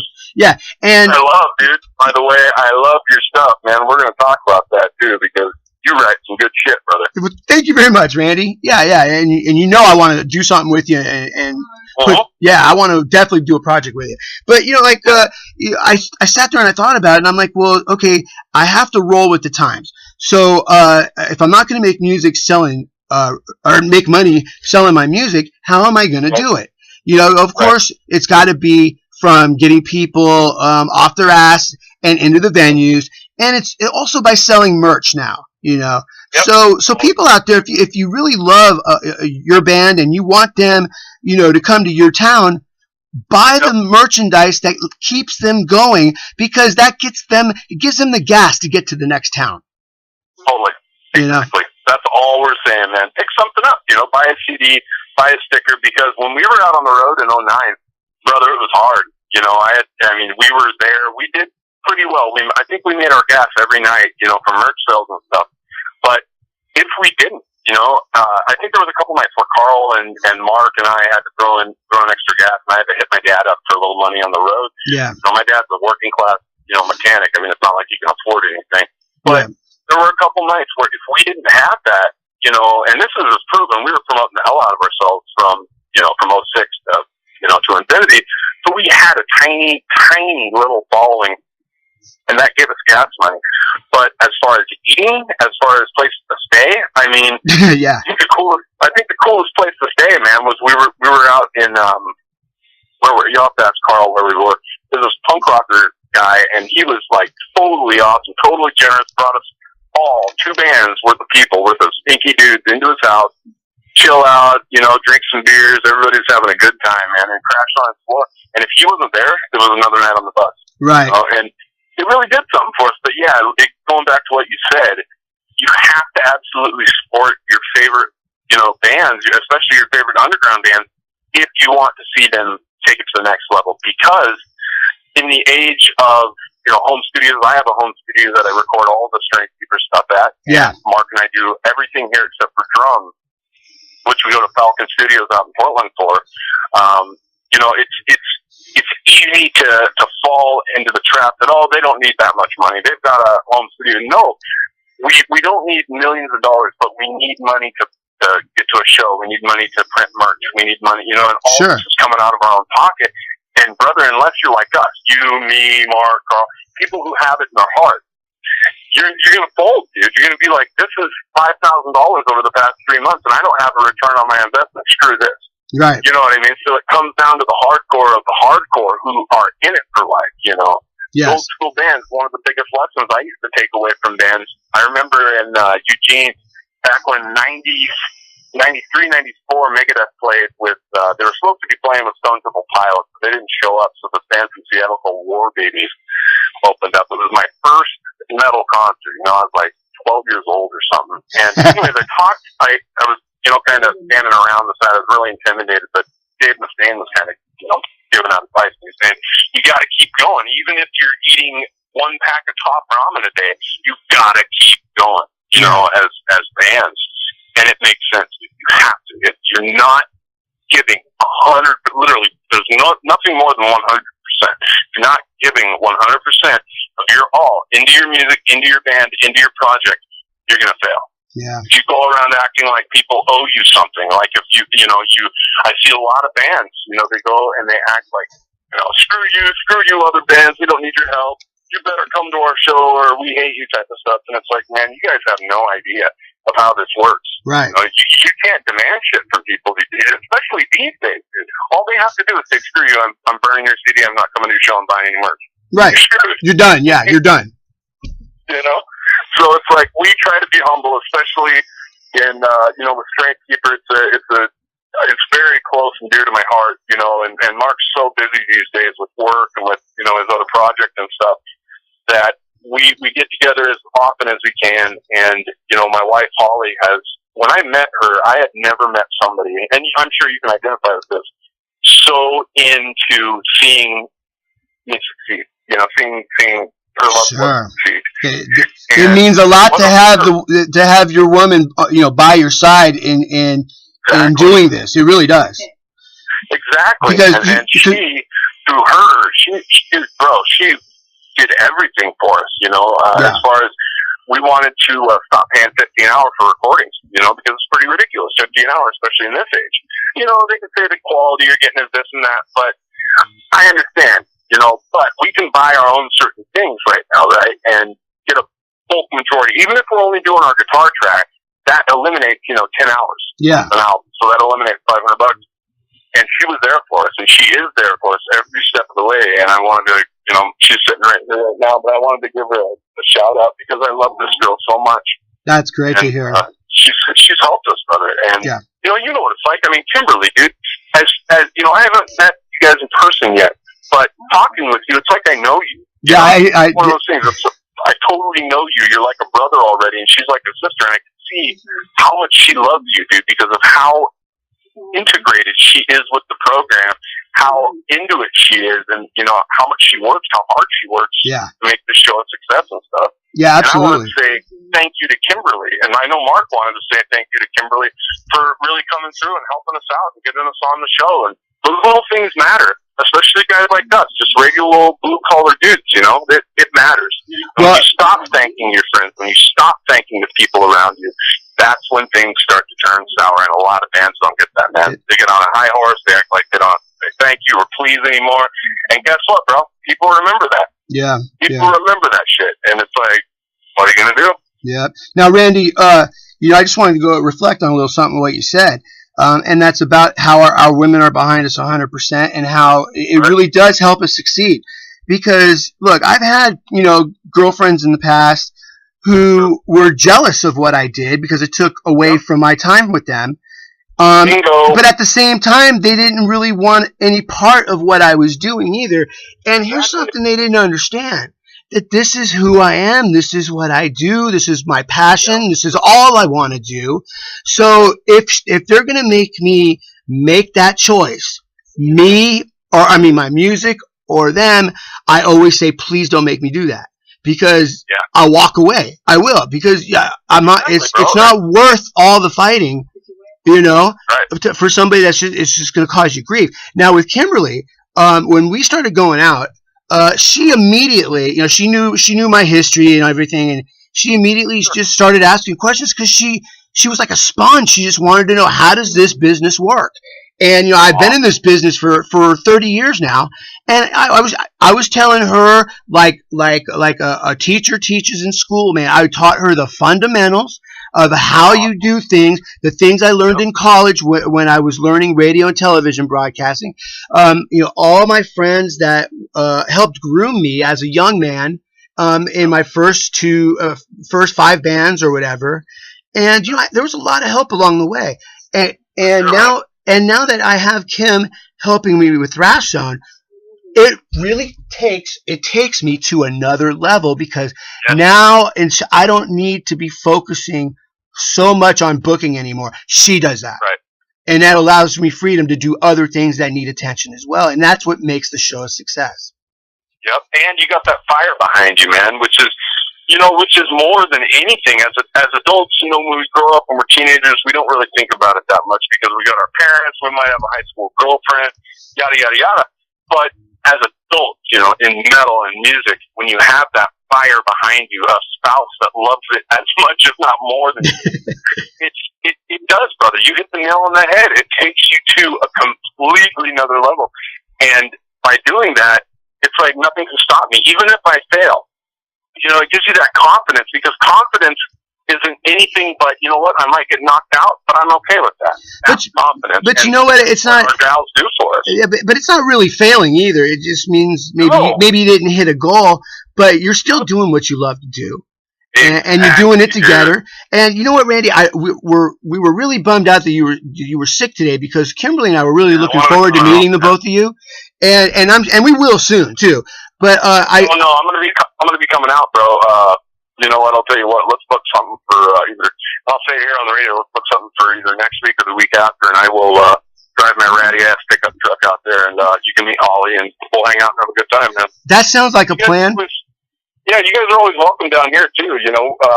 I got my little studio here, and I cook.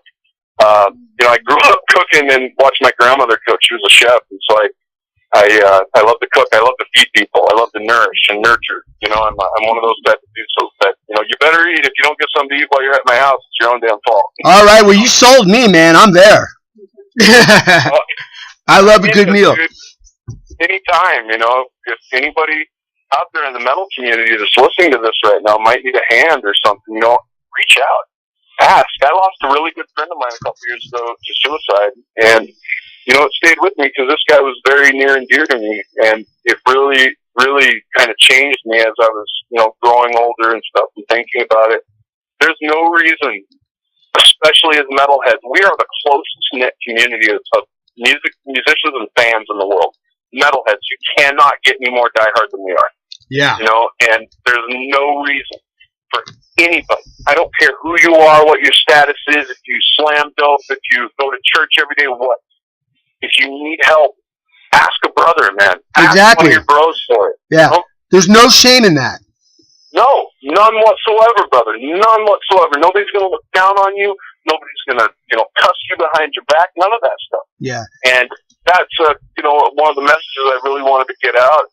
Especially anytime I talk with anybody, it's like, look, if anything's going on in your life, if you need a place to crash for the night, no questions asked. I got a place for you. Come on in. We'll feed you. We'll get you warm, showered up, cleaned up, whatever, dude. Whatever you want to do, it's on you. Just ask for it, because the help is there. That's right. A closed mouth does not get fed.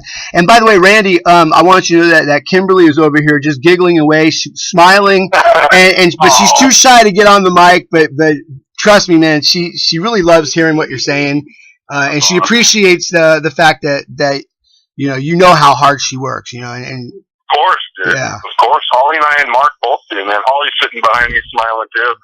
But sure, dude, if it wasn't for our girls, if it wasn't for our ladies pushing us, and they do it in, this, dude, they do it in more ways than just verbalizing it. It's that eye contact. It's that pat on the back when you're really working hard and you're like, oh, take it, it's done. It's that love. Yeah. You know what I'm saying? I don't mean to be all cheesy and stuff. Oh, hardcore metal Randy is really a dirty lovebird. Well, you know what I mean, bro? But you're a real person, man. And what you're saying is real talk. So exactly. Yeah, it's all good. Now, Randy, I got several tracks here. This is off your first EP. That has "Make the Call," "This Light Shines," and "Right to Die," which is a great message. I love that song, "Right to Die." And then of course, "Words of a Warrior." You really outdid yourself on that one, and I can't wait to play that yet again for everybody listening around the world on Digital Revolution Radio. That is, I'm going to give, I always give credit where credit's due, man. When people work, and with me, when I work with anybody, you get credit, dude. And I give credit to Mark for that song and he'll tell you the same thing, bro. I had it on my hard drive. I was done with it. I wasn't feeling it. You know what I mean, Billy? When you're working with a song and you're like, it's almost there, but I got these other songs to work on. And I'm just not feeling it anymore. So I put it in the back. Well, I'm not kidding, dude. Like once, twice a month, Mark would bring it up. He's like, hey, why don't we do, words? Why don't we do words? Say, okay, it's okay. Maybe. And I, for some reason, and then Mark's like, look, dude, that is one of your best songs you've ever written. Yeah. You need to do, and Holly heard it, and she's like, Mark's not lying. It is a good song. So we sat down. I want to say, God, you'll have to ask. I think it was about a month and a half, 2 months ago. And we finally finished it up, put the finishing touches on it and everything. And you know what, dude? It's an underground metal song. It's got some rough spots. And it was produced and done by us. But you know what, man? It's 100% heart. And I am so happy to hear you say that, dude. Well, you put a lot into that. Yeah, "Words of a Warrior" really is a great song. And for the kind of style of music we play, at 7 minutes and 10 seconds, it's it's rather long, but you don't notice it because the song flows so good. The message with that song is great, as all the other songs. I mean, Mark Halverson really writes some great lyrics. I mean, people, he does, man. Yeah, if people can just get past the girl and just really listen to what he's trying to tell you, his message, there's some great stuff there. Yep, Mark has always been amazing at lyric writing, and that's one of the reasons. I've always been loyal to Mark. I've always been loyal to him as far as being in a band with him and stuff. Because I'm going to tell you right now, and anybody who knows me has heard me say this.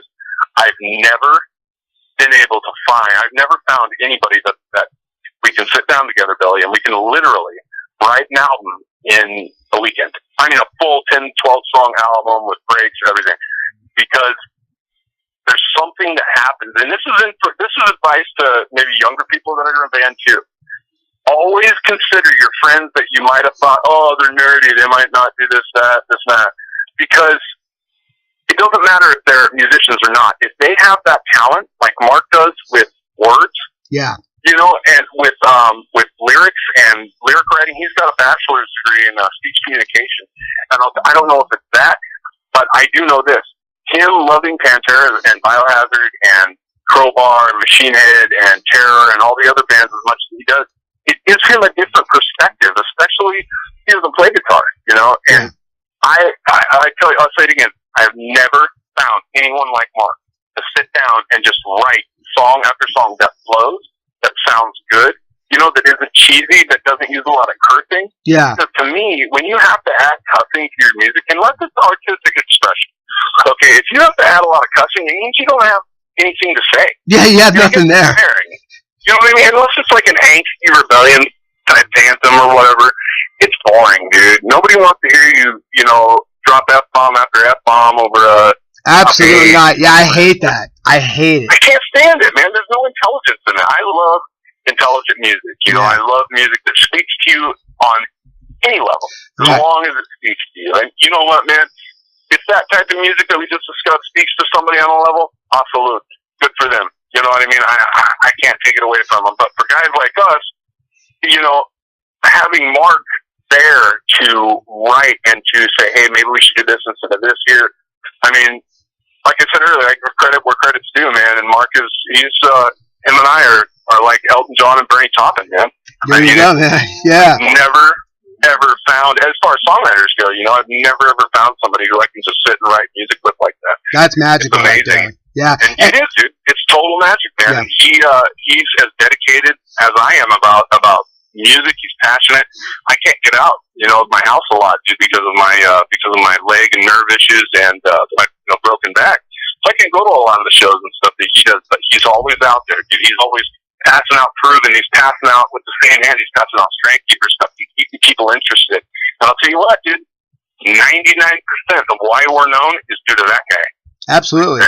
Yeah. I mean, dead serious, dude. It's due to him, man. And, you know, and Mark knows, dude. I love him. He's like blood to me. He's like my brother. And I'm always going to be there. And we may fight, dude. We may have arguments and stuff, but at the end of the day, we can sit down over a bowl of pasta and squash any differences we have and stick to writing. Yeah, absolutely. You know, and that says something, brother. You know, and hopefully you and I, when we start writing together, you'll feel the same connection. Yeah, yeah. Dude, I got a vibe from you when we started talking, you know, months ago and stuff. You're into it, man. You're into it forever. Yeah. You know what I'm saying? Like for the long haul. You're not one of these guys who wants to impress their girlfriends, you know, or something like that, which I hate. well, you know, Randy, I'm way past all that kind of game because I mean that's I'm like in my late 40s, okay, and yeah, I'm that's like so far behind me. You know, I don't even do music for that reason at all. I do it simply because I love artistic expression, and I just love writing music and creating it and putting it together and getting it ready for people to listen to that want to listen to something that I do, and that's what gets me, thrills me. And I wanted to real quick tell you that there is another guy out there that I'm sure you already know. He's one of the best lyric writers I've ever heard, and it's going to surprise you, everyone listening, but it's Kurt Brett from Dirty Rotten Imbeciles, DRI. He has got great, listen to his songs, and it's not stupid lyrics. He tells you some really deep stories, man. And he just sings so damn fast you can't understand it at first. But you know, but I mean, really, man, he is one of the best singers I've ever heard or seen. Yeah. DRI, Old Suicidal, I mean, all that stuff has a message behind it. You know, I grew up with skate punk, with thrash punk like that, all the Bay Area stuff. You know, we had it going on up in Oregon. I mean, we were total hicks or hippies, right? we had a good pipeline. Some hatches would come up from Cal and, you know, turn us on to what's new and what's good now. But you're not lying, man. Especially like Sacred Reich. I don't know if you ever gotten to Sacred Reich at all. Yeah, I've heard them. Yeah, dude, I love Sacred Reich. Especially their older stuff, old Overkill, even old Slayer, Creator, Sodom, you know, all that kind of stuff. And it's more than just, back then it was about a message. And if you didn't have a message in your music, dude, you were playing low because you weren't doing anything. Look at old Municipal Waste, you know, and all this stuff faded. You know, and then it bled into the original Norwegian black metal bands. And which is some of my favorite music, and Mark will tell you that too. My influences are mainly, you know, Black Sabbath, Pantera, Biohazard, of course, and then a lot of the old Norwegian, the first wave of Norwegian black metal, and then the second wave too. And when Gothenburg kind of did its own thing with Soilwork and In Flames and At the Gates really started it all.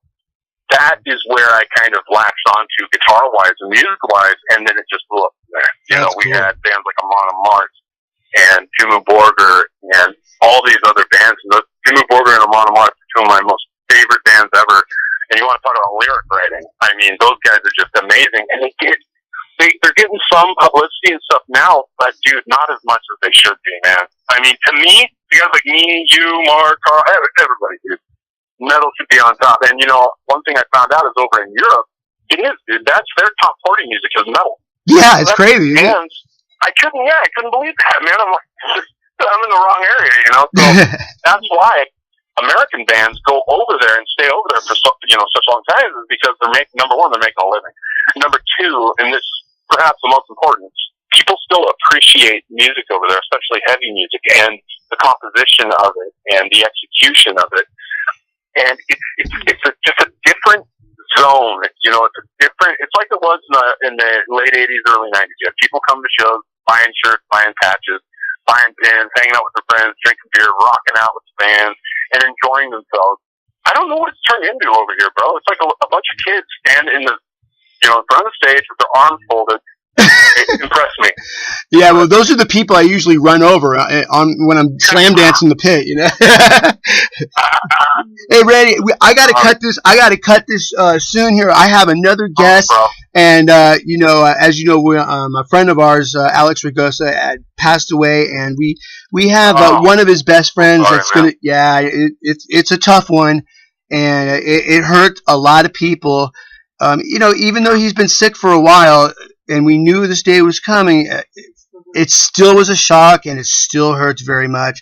And but I don't want to take away from what you're saying here, because I really love what you're saying. No, of course, man. Love and respect to his friends and family. Much love and respect, and gone but not forgotten. I mean, seriously, that you'll see him again. Yeah. I mean, and he's watching over you now. You know, it's always hard to lose bros. I know exactly how that goes, brother. Yeah.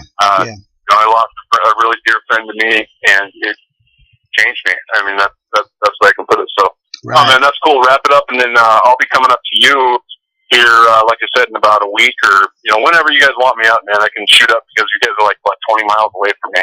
Okay. So it's totally cool, man. And love to the next guest, and hopefully he gets to share some good memories of his bro with you. Yeah, no doubt. Thanks for having us on, man, and having me on, and all right. The love for Strength Keeper and Old Proven and everything else. Oh yeah, I love all the guys in Proven are just solid people. Yourself, I've always thought all the guys were like that, and that's what latched me onto them so much is I totally relate to those guys and what their message is. I just love it. But Randy, I want to thank you very much for joining us here on Thrash Zone tonight. Thanks, man. Yeah, and I'll be talking to you, aside when we're off the air. Yep. And I want everyone around the world listening right now to check what we're talking about here. This music is exactly what we mean when we're talking about making something that you can take pride in, that has a message, that great composition. I mean, I know exactly what you mean, Randy. And so I'd like you to maybe hook up with you, when you're not sick, of course, because if I get sick and then I can't talk on the show, I don't got no show, Exactly. Right, and I'm a busy guy these days, so I need to be on the shows. All right, so I want to thank you very much, Randy. We're gonna play 4 fucking songs of Strength Keeper, and these are great, man. Yeah, so if you better have some stamina, because you're about to freaking put holes in the wall. I hope everyone has their deposit on their homes paid up, because you're gonna put holes in the wall when you hear this music. All right, hold on the line, Randy. All right, that is Randy from Strength Keeper, and I'm telling you now, man, you're gonna love this stuff. We are gonna be back after we play these songs with Craig Barrett, who is one of the best friends of Alex Raygoza. So don't go anywhere, because I'm going to have him on in roughly about 15 minutes, and we're going to close the show for the memory of Alex Raygoza. So here we go. This is Strength Keeper, everybody. Turn it up and mosh. I'll knock your brains out of your head, Annie. I'm trying to think, but nothing happens.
aftermath of what has been deemed as the Great Nuclear War, a courageous few seized the opportunity to ensure the survival of mankind.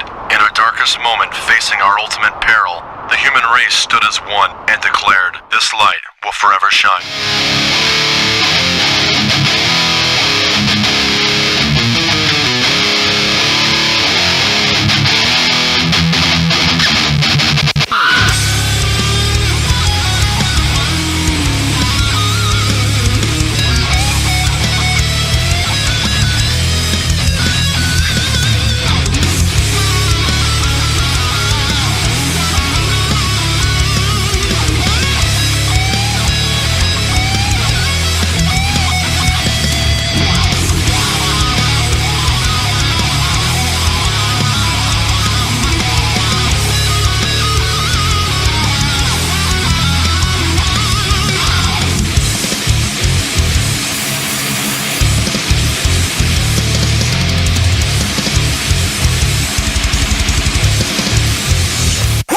You take away your child's innocence with no regard for human life.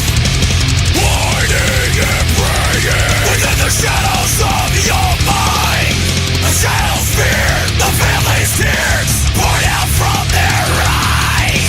We're the ones standing in the way. Erase you from this world. Erase you from this world. Disgrace, a fucking disgrace to us all. Fucking insect, your kind plagues this world.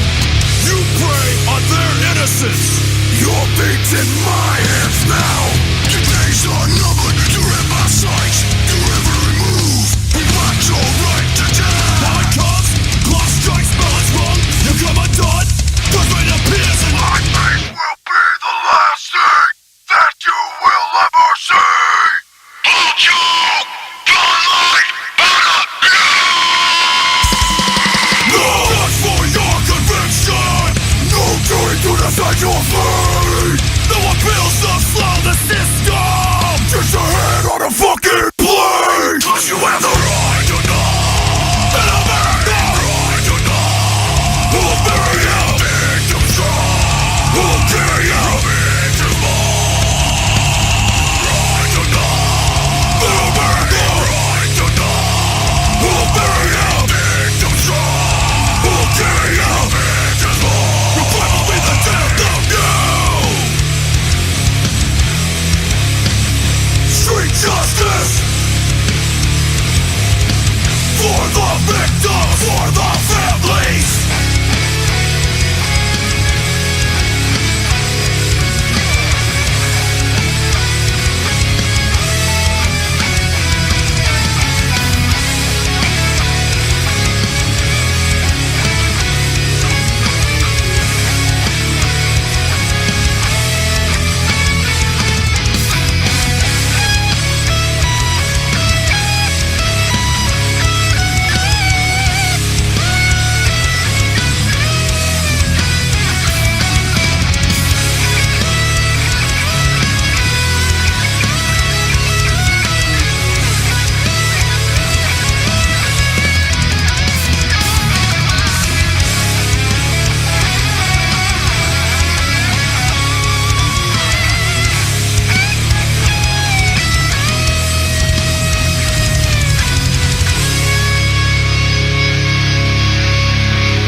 You see that?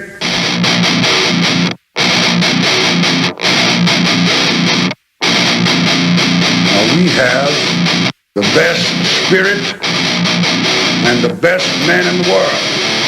An army is a team. We're not just going to shoot the bastards. We're going to cut out their living guts and use them to grease the treads of our tanks.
gave it all for us.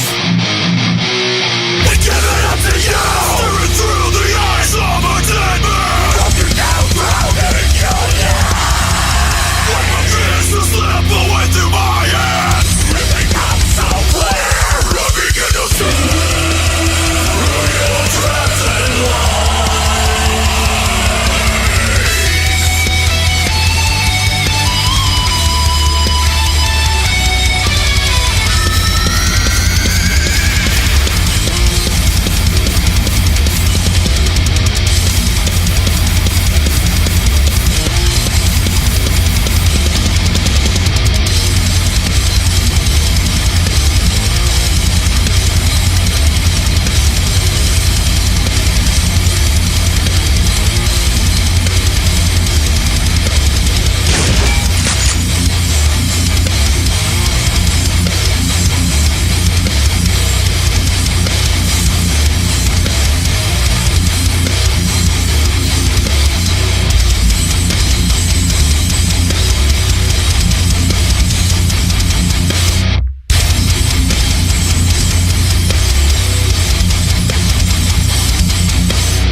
Radio.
Oh, yeah, you know you love that shit. This is Tony DeLisio from Mechanism, and you're listening to the Thrash Zone with Billy Boldt on DigitalRevolutionRadio.com.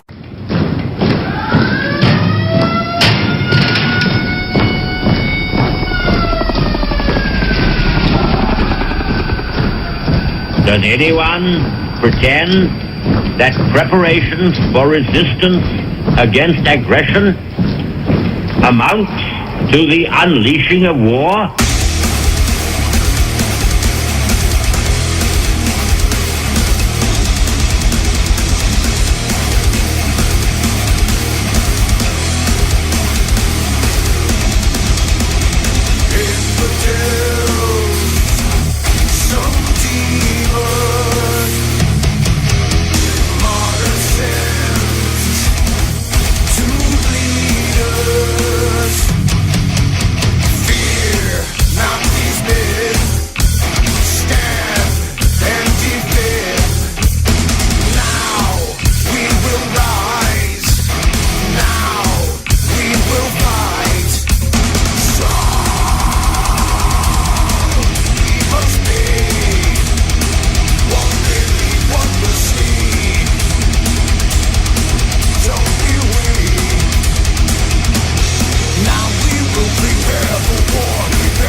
Radio's rocking with the shocker. You're listening to the Thrash Zone with Billy Boldt.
Beavis? Are you like, taking a dump? Yeah. Beavis, you're in there with a photo album of naked chicks and you're taking a dump?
Yes, and that was Garden of Eden with The Grind. Dan Crenshaw and company, they were on show last week, and that was a great show. Before that, we had Sin Circus from Tacoma, Washington with Ghost Pain. Before that, also from Tacoma, was Mechanism with Prepare for War. And before that was Unhaloed with Takeover. And, of course, we had Randy from Strength Keeper in what was just a great interview, and I knew it would be. I have on the phone right now Craig Barrett, who is a very good friend of Alex Raygoza. And Craig, were you actually in the band Stress with him? Yes, yeah. Yeah, that's what I remember. Start the band, yeah. Right. Now, that was back in the, what was it, the 90s? Yeah, it's probably about 88 or 87. We graduated in 86, so yeah, it was just shortly after that. We both learned how to play our instruments and started jamming out together. And you know, we're such big thrash heads and metal heads and punk heads that it just fit. And you know, we're all best friends, so it was one hell of a time back then. Yeah. No doubt.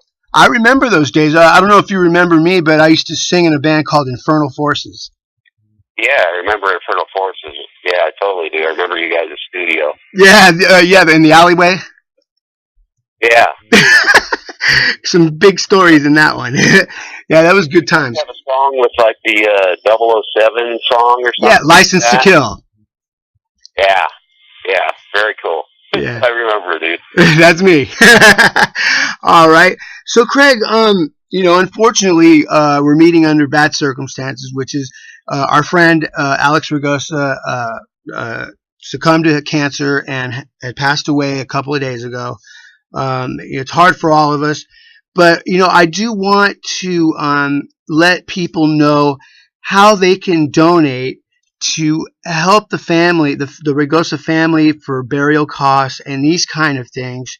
Do you happen to have that information that you could tell everyone? Yeah, we got that information. We have a GoFund account. My wife's going to pull it up right now. I believe it's Alex Raygoza. Yeah, they can look up that GoFund. They can, GoFundMe. They can look up Alex Raygoza and it'll come up. And that actually goes directly to his bank account. We set that up probably right at the beginning when he started getting sick, and it's been very helpful, man. Yeah. It's just been a blessing. Probably the majority of that will probably go towards some funeral expenses, etc., and whatever's left over, whatever, will probably go directly to his daughter. I believe his daughter is close to 13 or right around that age. You know, and so yeah, it's been rough, man. Just the best friend like that. It's like it's pretty much like really my brother died. You know what I mean? Oh, absolutely. I mean, didn't you guys know each other since like the 7th grade or something? Or? Yeah, we've known each other since probably 6th grade. Yeah, in Bayside and junior high. And we were listening to we were heavy metal guys back then too, and then you know, got into high school, and then thrash started busting out, and punk rock and everything, and we just dove in it fully, you know. And you know, once you're a metalhead, you're always a metalhead. Yeah, you're not lying there. Yeah, absolutely. No, it's just it was a great life with him, man. You know, I'm probably only maintaining my composure right now because you know, I've had many breakdowns. Yeah, and all happened. I know, Craig, and I'd be lying if I told you that I haven't. It's been rough for me. It was last night, anyways. I had a tough time. Yeah. And I thought, you know, I kind of didn't know how I would handle it today, but so far I'm doing all right. And you know, it's hard when you lose a close friend like that, and you know, that we've just known literally our whole lives, and it was just so close, and just like you said, a brother, you know. And damn, I'm gonna miss him. Yeah, me too, man. I mean, I already do miss him. Yeah, of course. I thank God, you know, that he, you know, he came back to the Bay Area for his last year, and me, Mark Kramer, Dave Gorsuch, a lot of us, Tio, a lot of us all, we just, both Lewises, we just totally just tried to just engulf him in friendship, and, you know, we went out to gigs, went to see Motorhead, you name it, we did a lot of stuff, you know, and, you know, when he was with us and we were doing things, he didn't feel sick, you know. Right. He told me that, you know, and, took his mind off of it. Like, we weren't going to treat him like he was sick either, you know. I mean, we treated him like a brother, so, and he really respected that, and, you know, now that I'm looking back, I guess it may be attributed to a longer portion of his life, too, you know, with everybody. There's a lot of people who love Alex, and I don't think I know anybody who has any animosity towards Grimm at all. Yeah, you know, he was always that cool guy that I remember just hanging out on El Camino, and you know, everybody liked him, you know, and just a great guy, man, great guy. Oh yeah. And you know, I lost touch with him for several years. as I was doing my own thing, and I eventually moved up to Portland, and it was my fiance Kimberly that found Alex for me. I'm not sure exactly how it happened, but it was Dave Gorsuch. She found him through Dave Gorsuch, and she asked if I knew the guy, and I said, Alex Raygoza, hell yeah, I know that guy, And I started talking to him again, and then of course that's when I found out that he's been battling cancer for quite a while, and didn't he beat it like several times though? No, he just basically found out. He had no idea he had it. He was having some problems, some symptoms, different things like that. And then they went into a colonoscopy, and when they went in, they found out that it already broke through the lining of the colon and went stage 4 and spread already. So it was a shock to all of us. We were on the phone with him. He was in Seattle, because he was living in Seattle at the time. Right. And they didn't even really have anybody in the hospital with him, man. And me and Mark are texting back and forth and trying to communicate with him when he found out. And the sad thing is his dad passed away that same summer, before he got sick. He got sick in like November, and died of cancer, of prostate cancer. So he was actually showing symptoms at the same time his dad was sick. Oh no! So we had no idea. He had no idea. We were shocked. Yeah. Well, it was definitely a double whammy for his family and his friends, no doubt about it. But his attitude, man, his attitude was amazing all the way up until the end, where he just had no more strength to give. Yeah. Such a beautiful person he was. Was there time like for people to at least be around him in his final moments, where he could hold his hand did that at least was able to happen? Yeah. He it kind of seemed like he wanted to take on some of that any part on his own, but a lot of us, me included, me and Christy, my wife, we went in and got to see him on New Year's Eve day, and that was the last time I seen him, and I knew that was going to be the last time I saw him. But yeah, and a few of us, Tio, and we just went all on different times of what he did, allow people to come in. Yeah. So yeah, absolutely, he had people, and of course, his mom and brother and his daughter, at the very end. Right. Okay. And yeah, man. All right. Well, at least they were there for him in his final moments. Oh yeah. Yeah, man. The whole thing's so sad. I don't know, man. I really. It just seems like the older we get, the more we see our friends fall along the way, and it doesn't get any easier. It just doesn't. Yeah, it definitely doesn't. This was definitely for me the toughest thing I've ever had to go through. Of course, I've had family members die of cancer, etc. But with Alex, this was big, man. This is the hardest thing I've ever had to deal with. Yeah, and I'm sorry for that. And and I know, in talking with David Gorsuch and and the band members that Insanity lost too. I knew exactly what Dave went through when I went through it with Alex this time. And Dave's a real good friend with Alex too. Yeah, I know that. Yeah, so it's brutal, man. It is tough.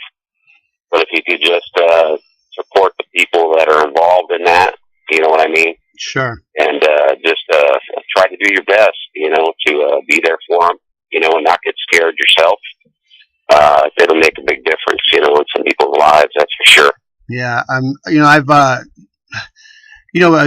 Dave Gorsuch, his mother passed away recently as well, and I wanted to reach out immediately and just tell the guy, hey, I'm here for you, give you a hug, whatever, but sometimes you just don't know what to say, and it's just it's so sad. I don't know. And it's kind of where I was. I was just shocked by the whole thing, and I just don't know what to really say. And I probably won't for a couple of days, and it'll really hit me when it's the reality. It's like she's gone, And but I did want to have this show in his memory, and if you could, Craig, awesome, if you could, Craig, can you please tell the listeners out there, because everyone's listening around the world on Digital Revolution Radio, what kind of person Alex was, and maybe tell us like one of your fondest moments that you can remember with him.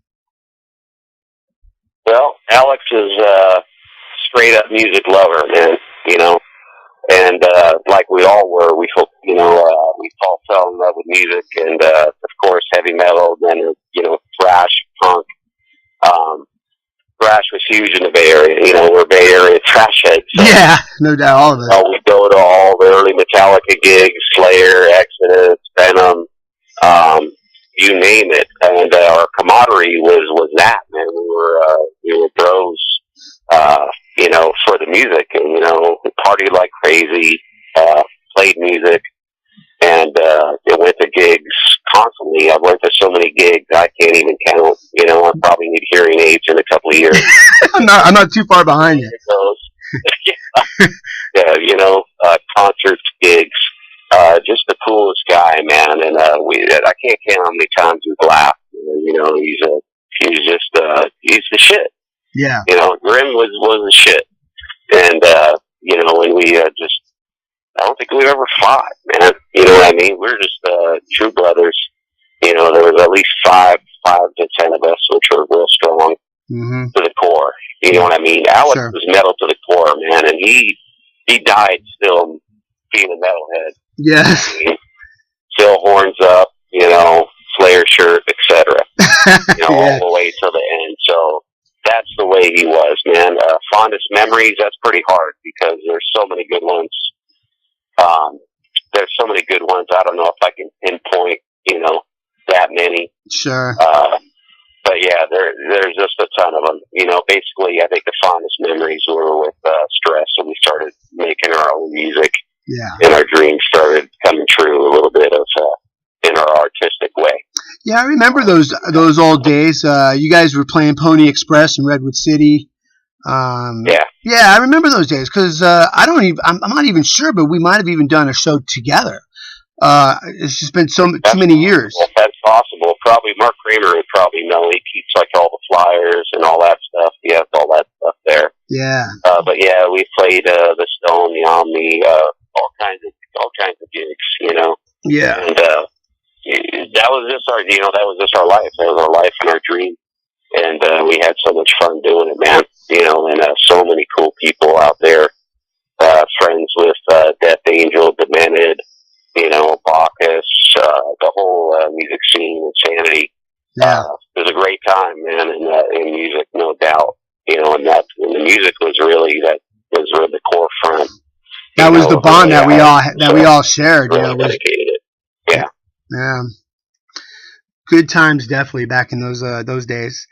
Yeah, I reached out to Alex as recently as I think it was about 3 weeks ago, and I asked him if he would like to come on the show and be a guest. And because every now and then I would do shows where I would remind people, hey, this guy needs some help, covering his medical costs and stuff, and I would ask people to donate. But I never got to have Alex come on the show because he was always not feeling well or something, and he didn't want to be on the radio like that. So I had Mark on in his place for one when you guys did the benefit show.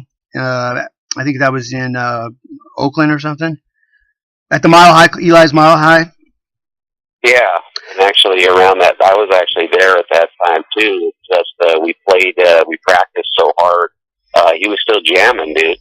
Even with glossy bags and his urine bags and all that, he was still playing, man. And we were jamming out, and the jamming out wore him out when it was time for your show. So that's why Mark stepped in for you. Yeah.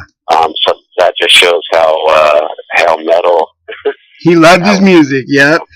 And it was okay. I mean, I totally understood.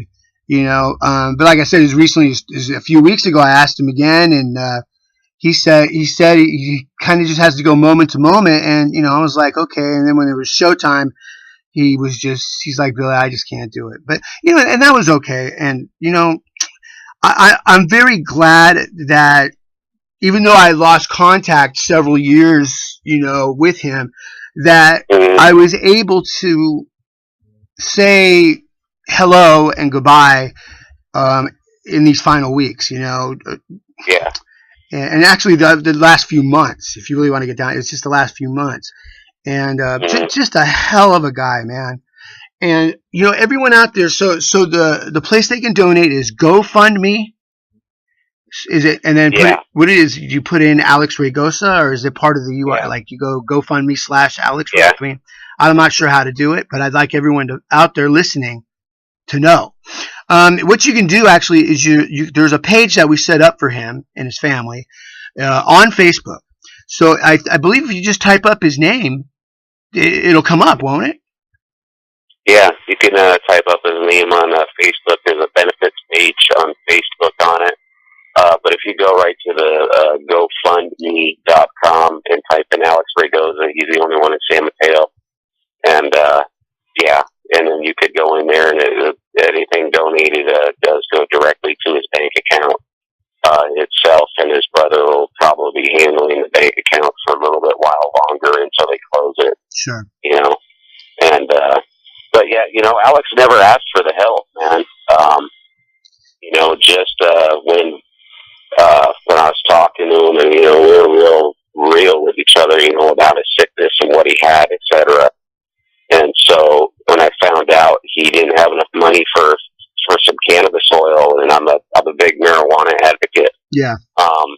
And the cannabis oils helped tremendously. And so I was like, oh, we got to do something about this. So that's why I called Theo right away, and I was like, hey, man, let's do a benefit for him. Let's get some money going for him. Sure. Okay. And yeah, that's what it was really for. He was really pretty covered by the state of California and most of his medical, but the other alternative type treatments is what really the money really helped out for, you know, and other things too. So, yeah, you know, I would recommend anybody that has cancer that really sticks with that, with the oils. You know what I mean? Sure. Because he did lay back off the oils, and I will never know to this day if because the cancer did retreat from 400 to about 100 points. And while he was on the oils, and then he stopped the oils, and he didn't want to be high all the time in front of some family members, etc., or whatever it was. You know, after a few months, wow, it like exploded. You know what I mean? It came back and worse. Yeah. So, well, you know, and I'm sure his family and everyone else who would see him, you know, when he was high, say, but he wasn't wasn't getting high. He was just trying to get treated, you know, so he wasn't in pain. Oh, yeah, exactly. You know, like, there's a big difference there, you know, and I'm sure everyone would understand, you know. Yeah, yeah. And I don't know. All I got to say is fuck cancer. It takes another beautiful person away from us. There's the list is many, as you know.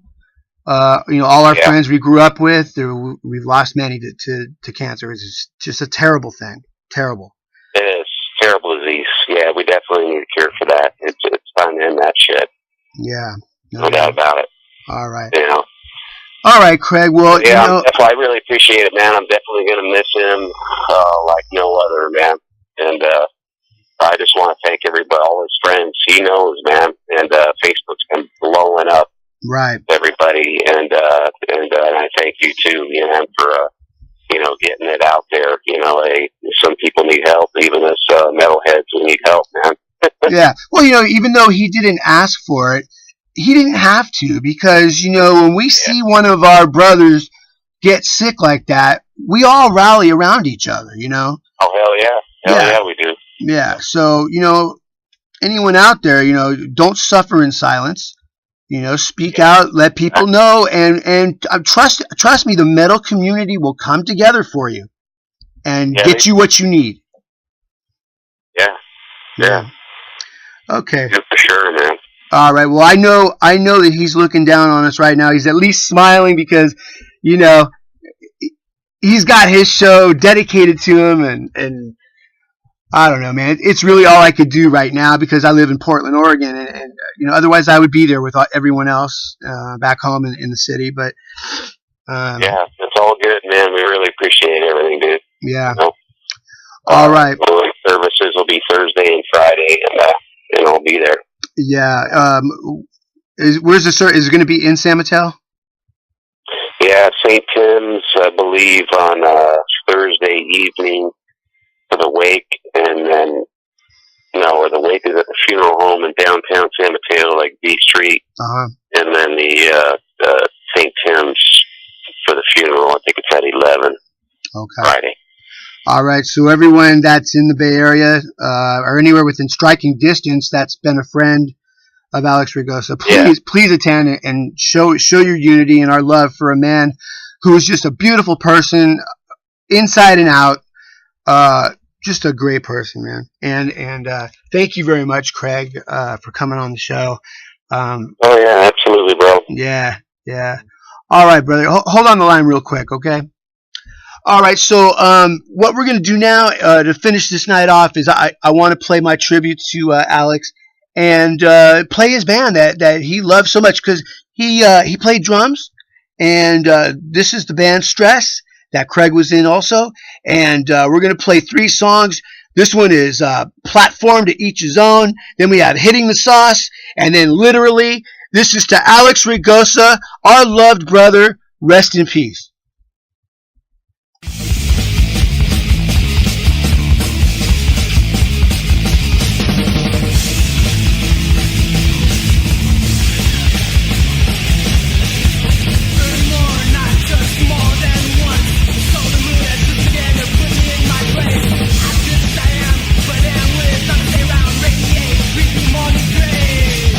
On this I stand, and on this I stand, but it's not the train I wait for.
friends. You got to take a little responsibility about it. But you got to watch friends, man. They're fucking out of their minds, you know.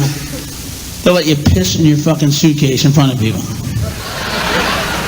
Don't you remember when you pissed in your suitcase last night, man? You're so drunk. No, I don't fucking remember that. But I want to thank you guys for letting me do it. Thanks, buddies. I'm glad I could be the fucking home entertainment center for everybody. I'm glad you let me show everybody my fucking dick and piss in my fucking suitcase. That must have been a big laugh for the whole fucking room. Thanks, buddies. Thanks a lot. Hey, I got off light. I was at a Christmas party about 6 weeks ago. This guy falls asleep on the fucking couch. You know, he's on the couch. He's gone. He's drunk out of his fucking mind. His mouth's wide open. These guys get around his face. They pull their dicks out. They put them around his face and take some little Polaroid shots of just his face and the dicks. That's all you see.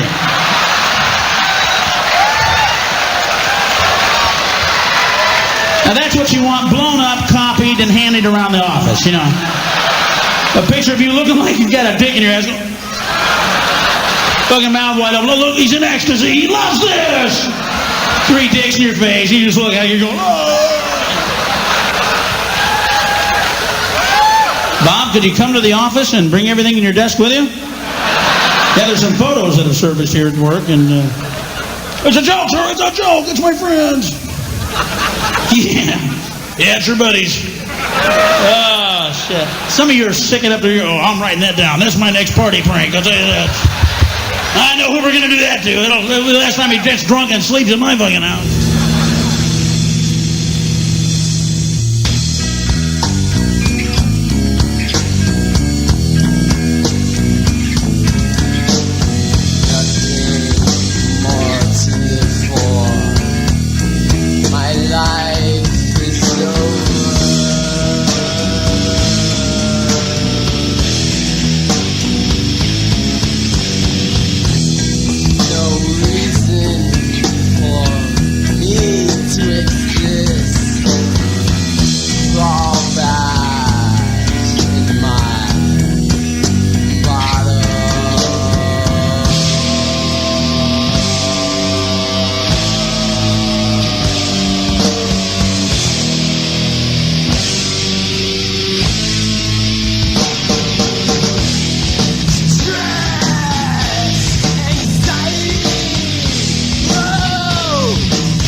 the time of the life. It's just a way,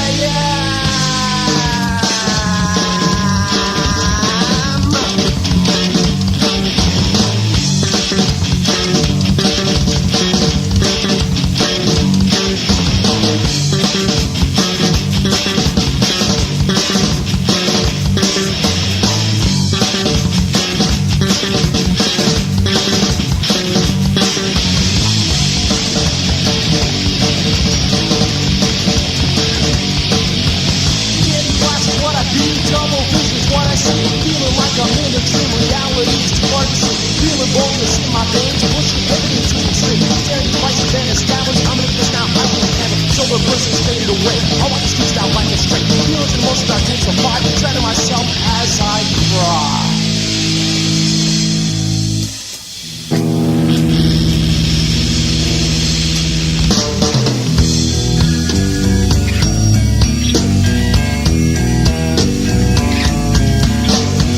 Nobody cares about me, and neither do I.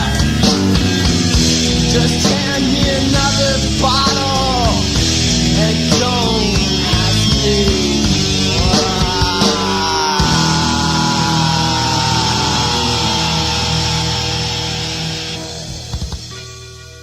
Oh, no tears, please. It's a waste of good suffering.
And that was Stress with Alex Raygoza.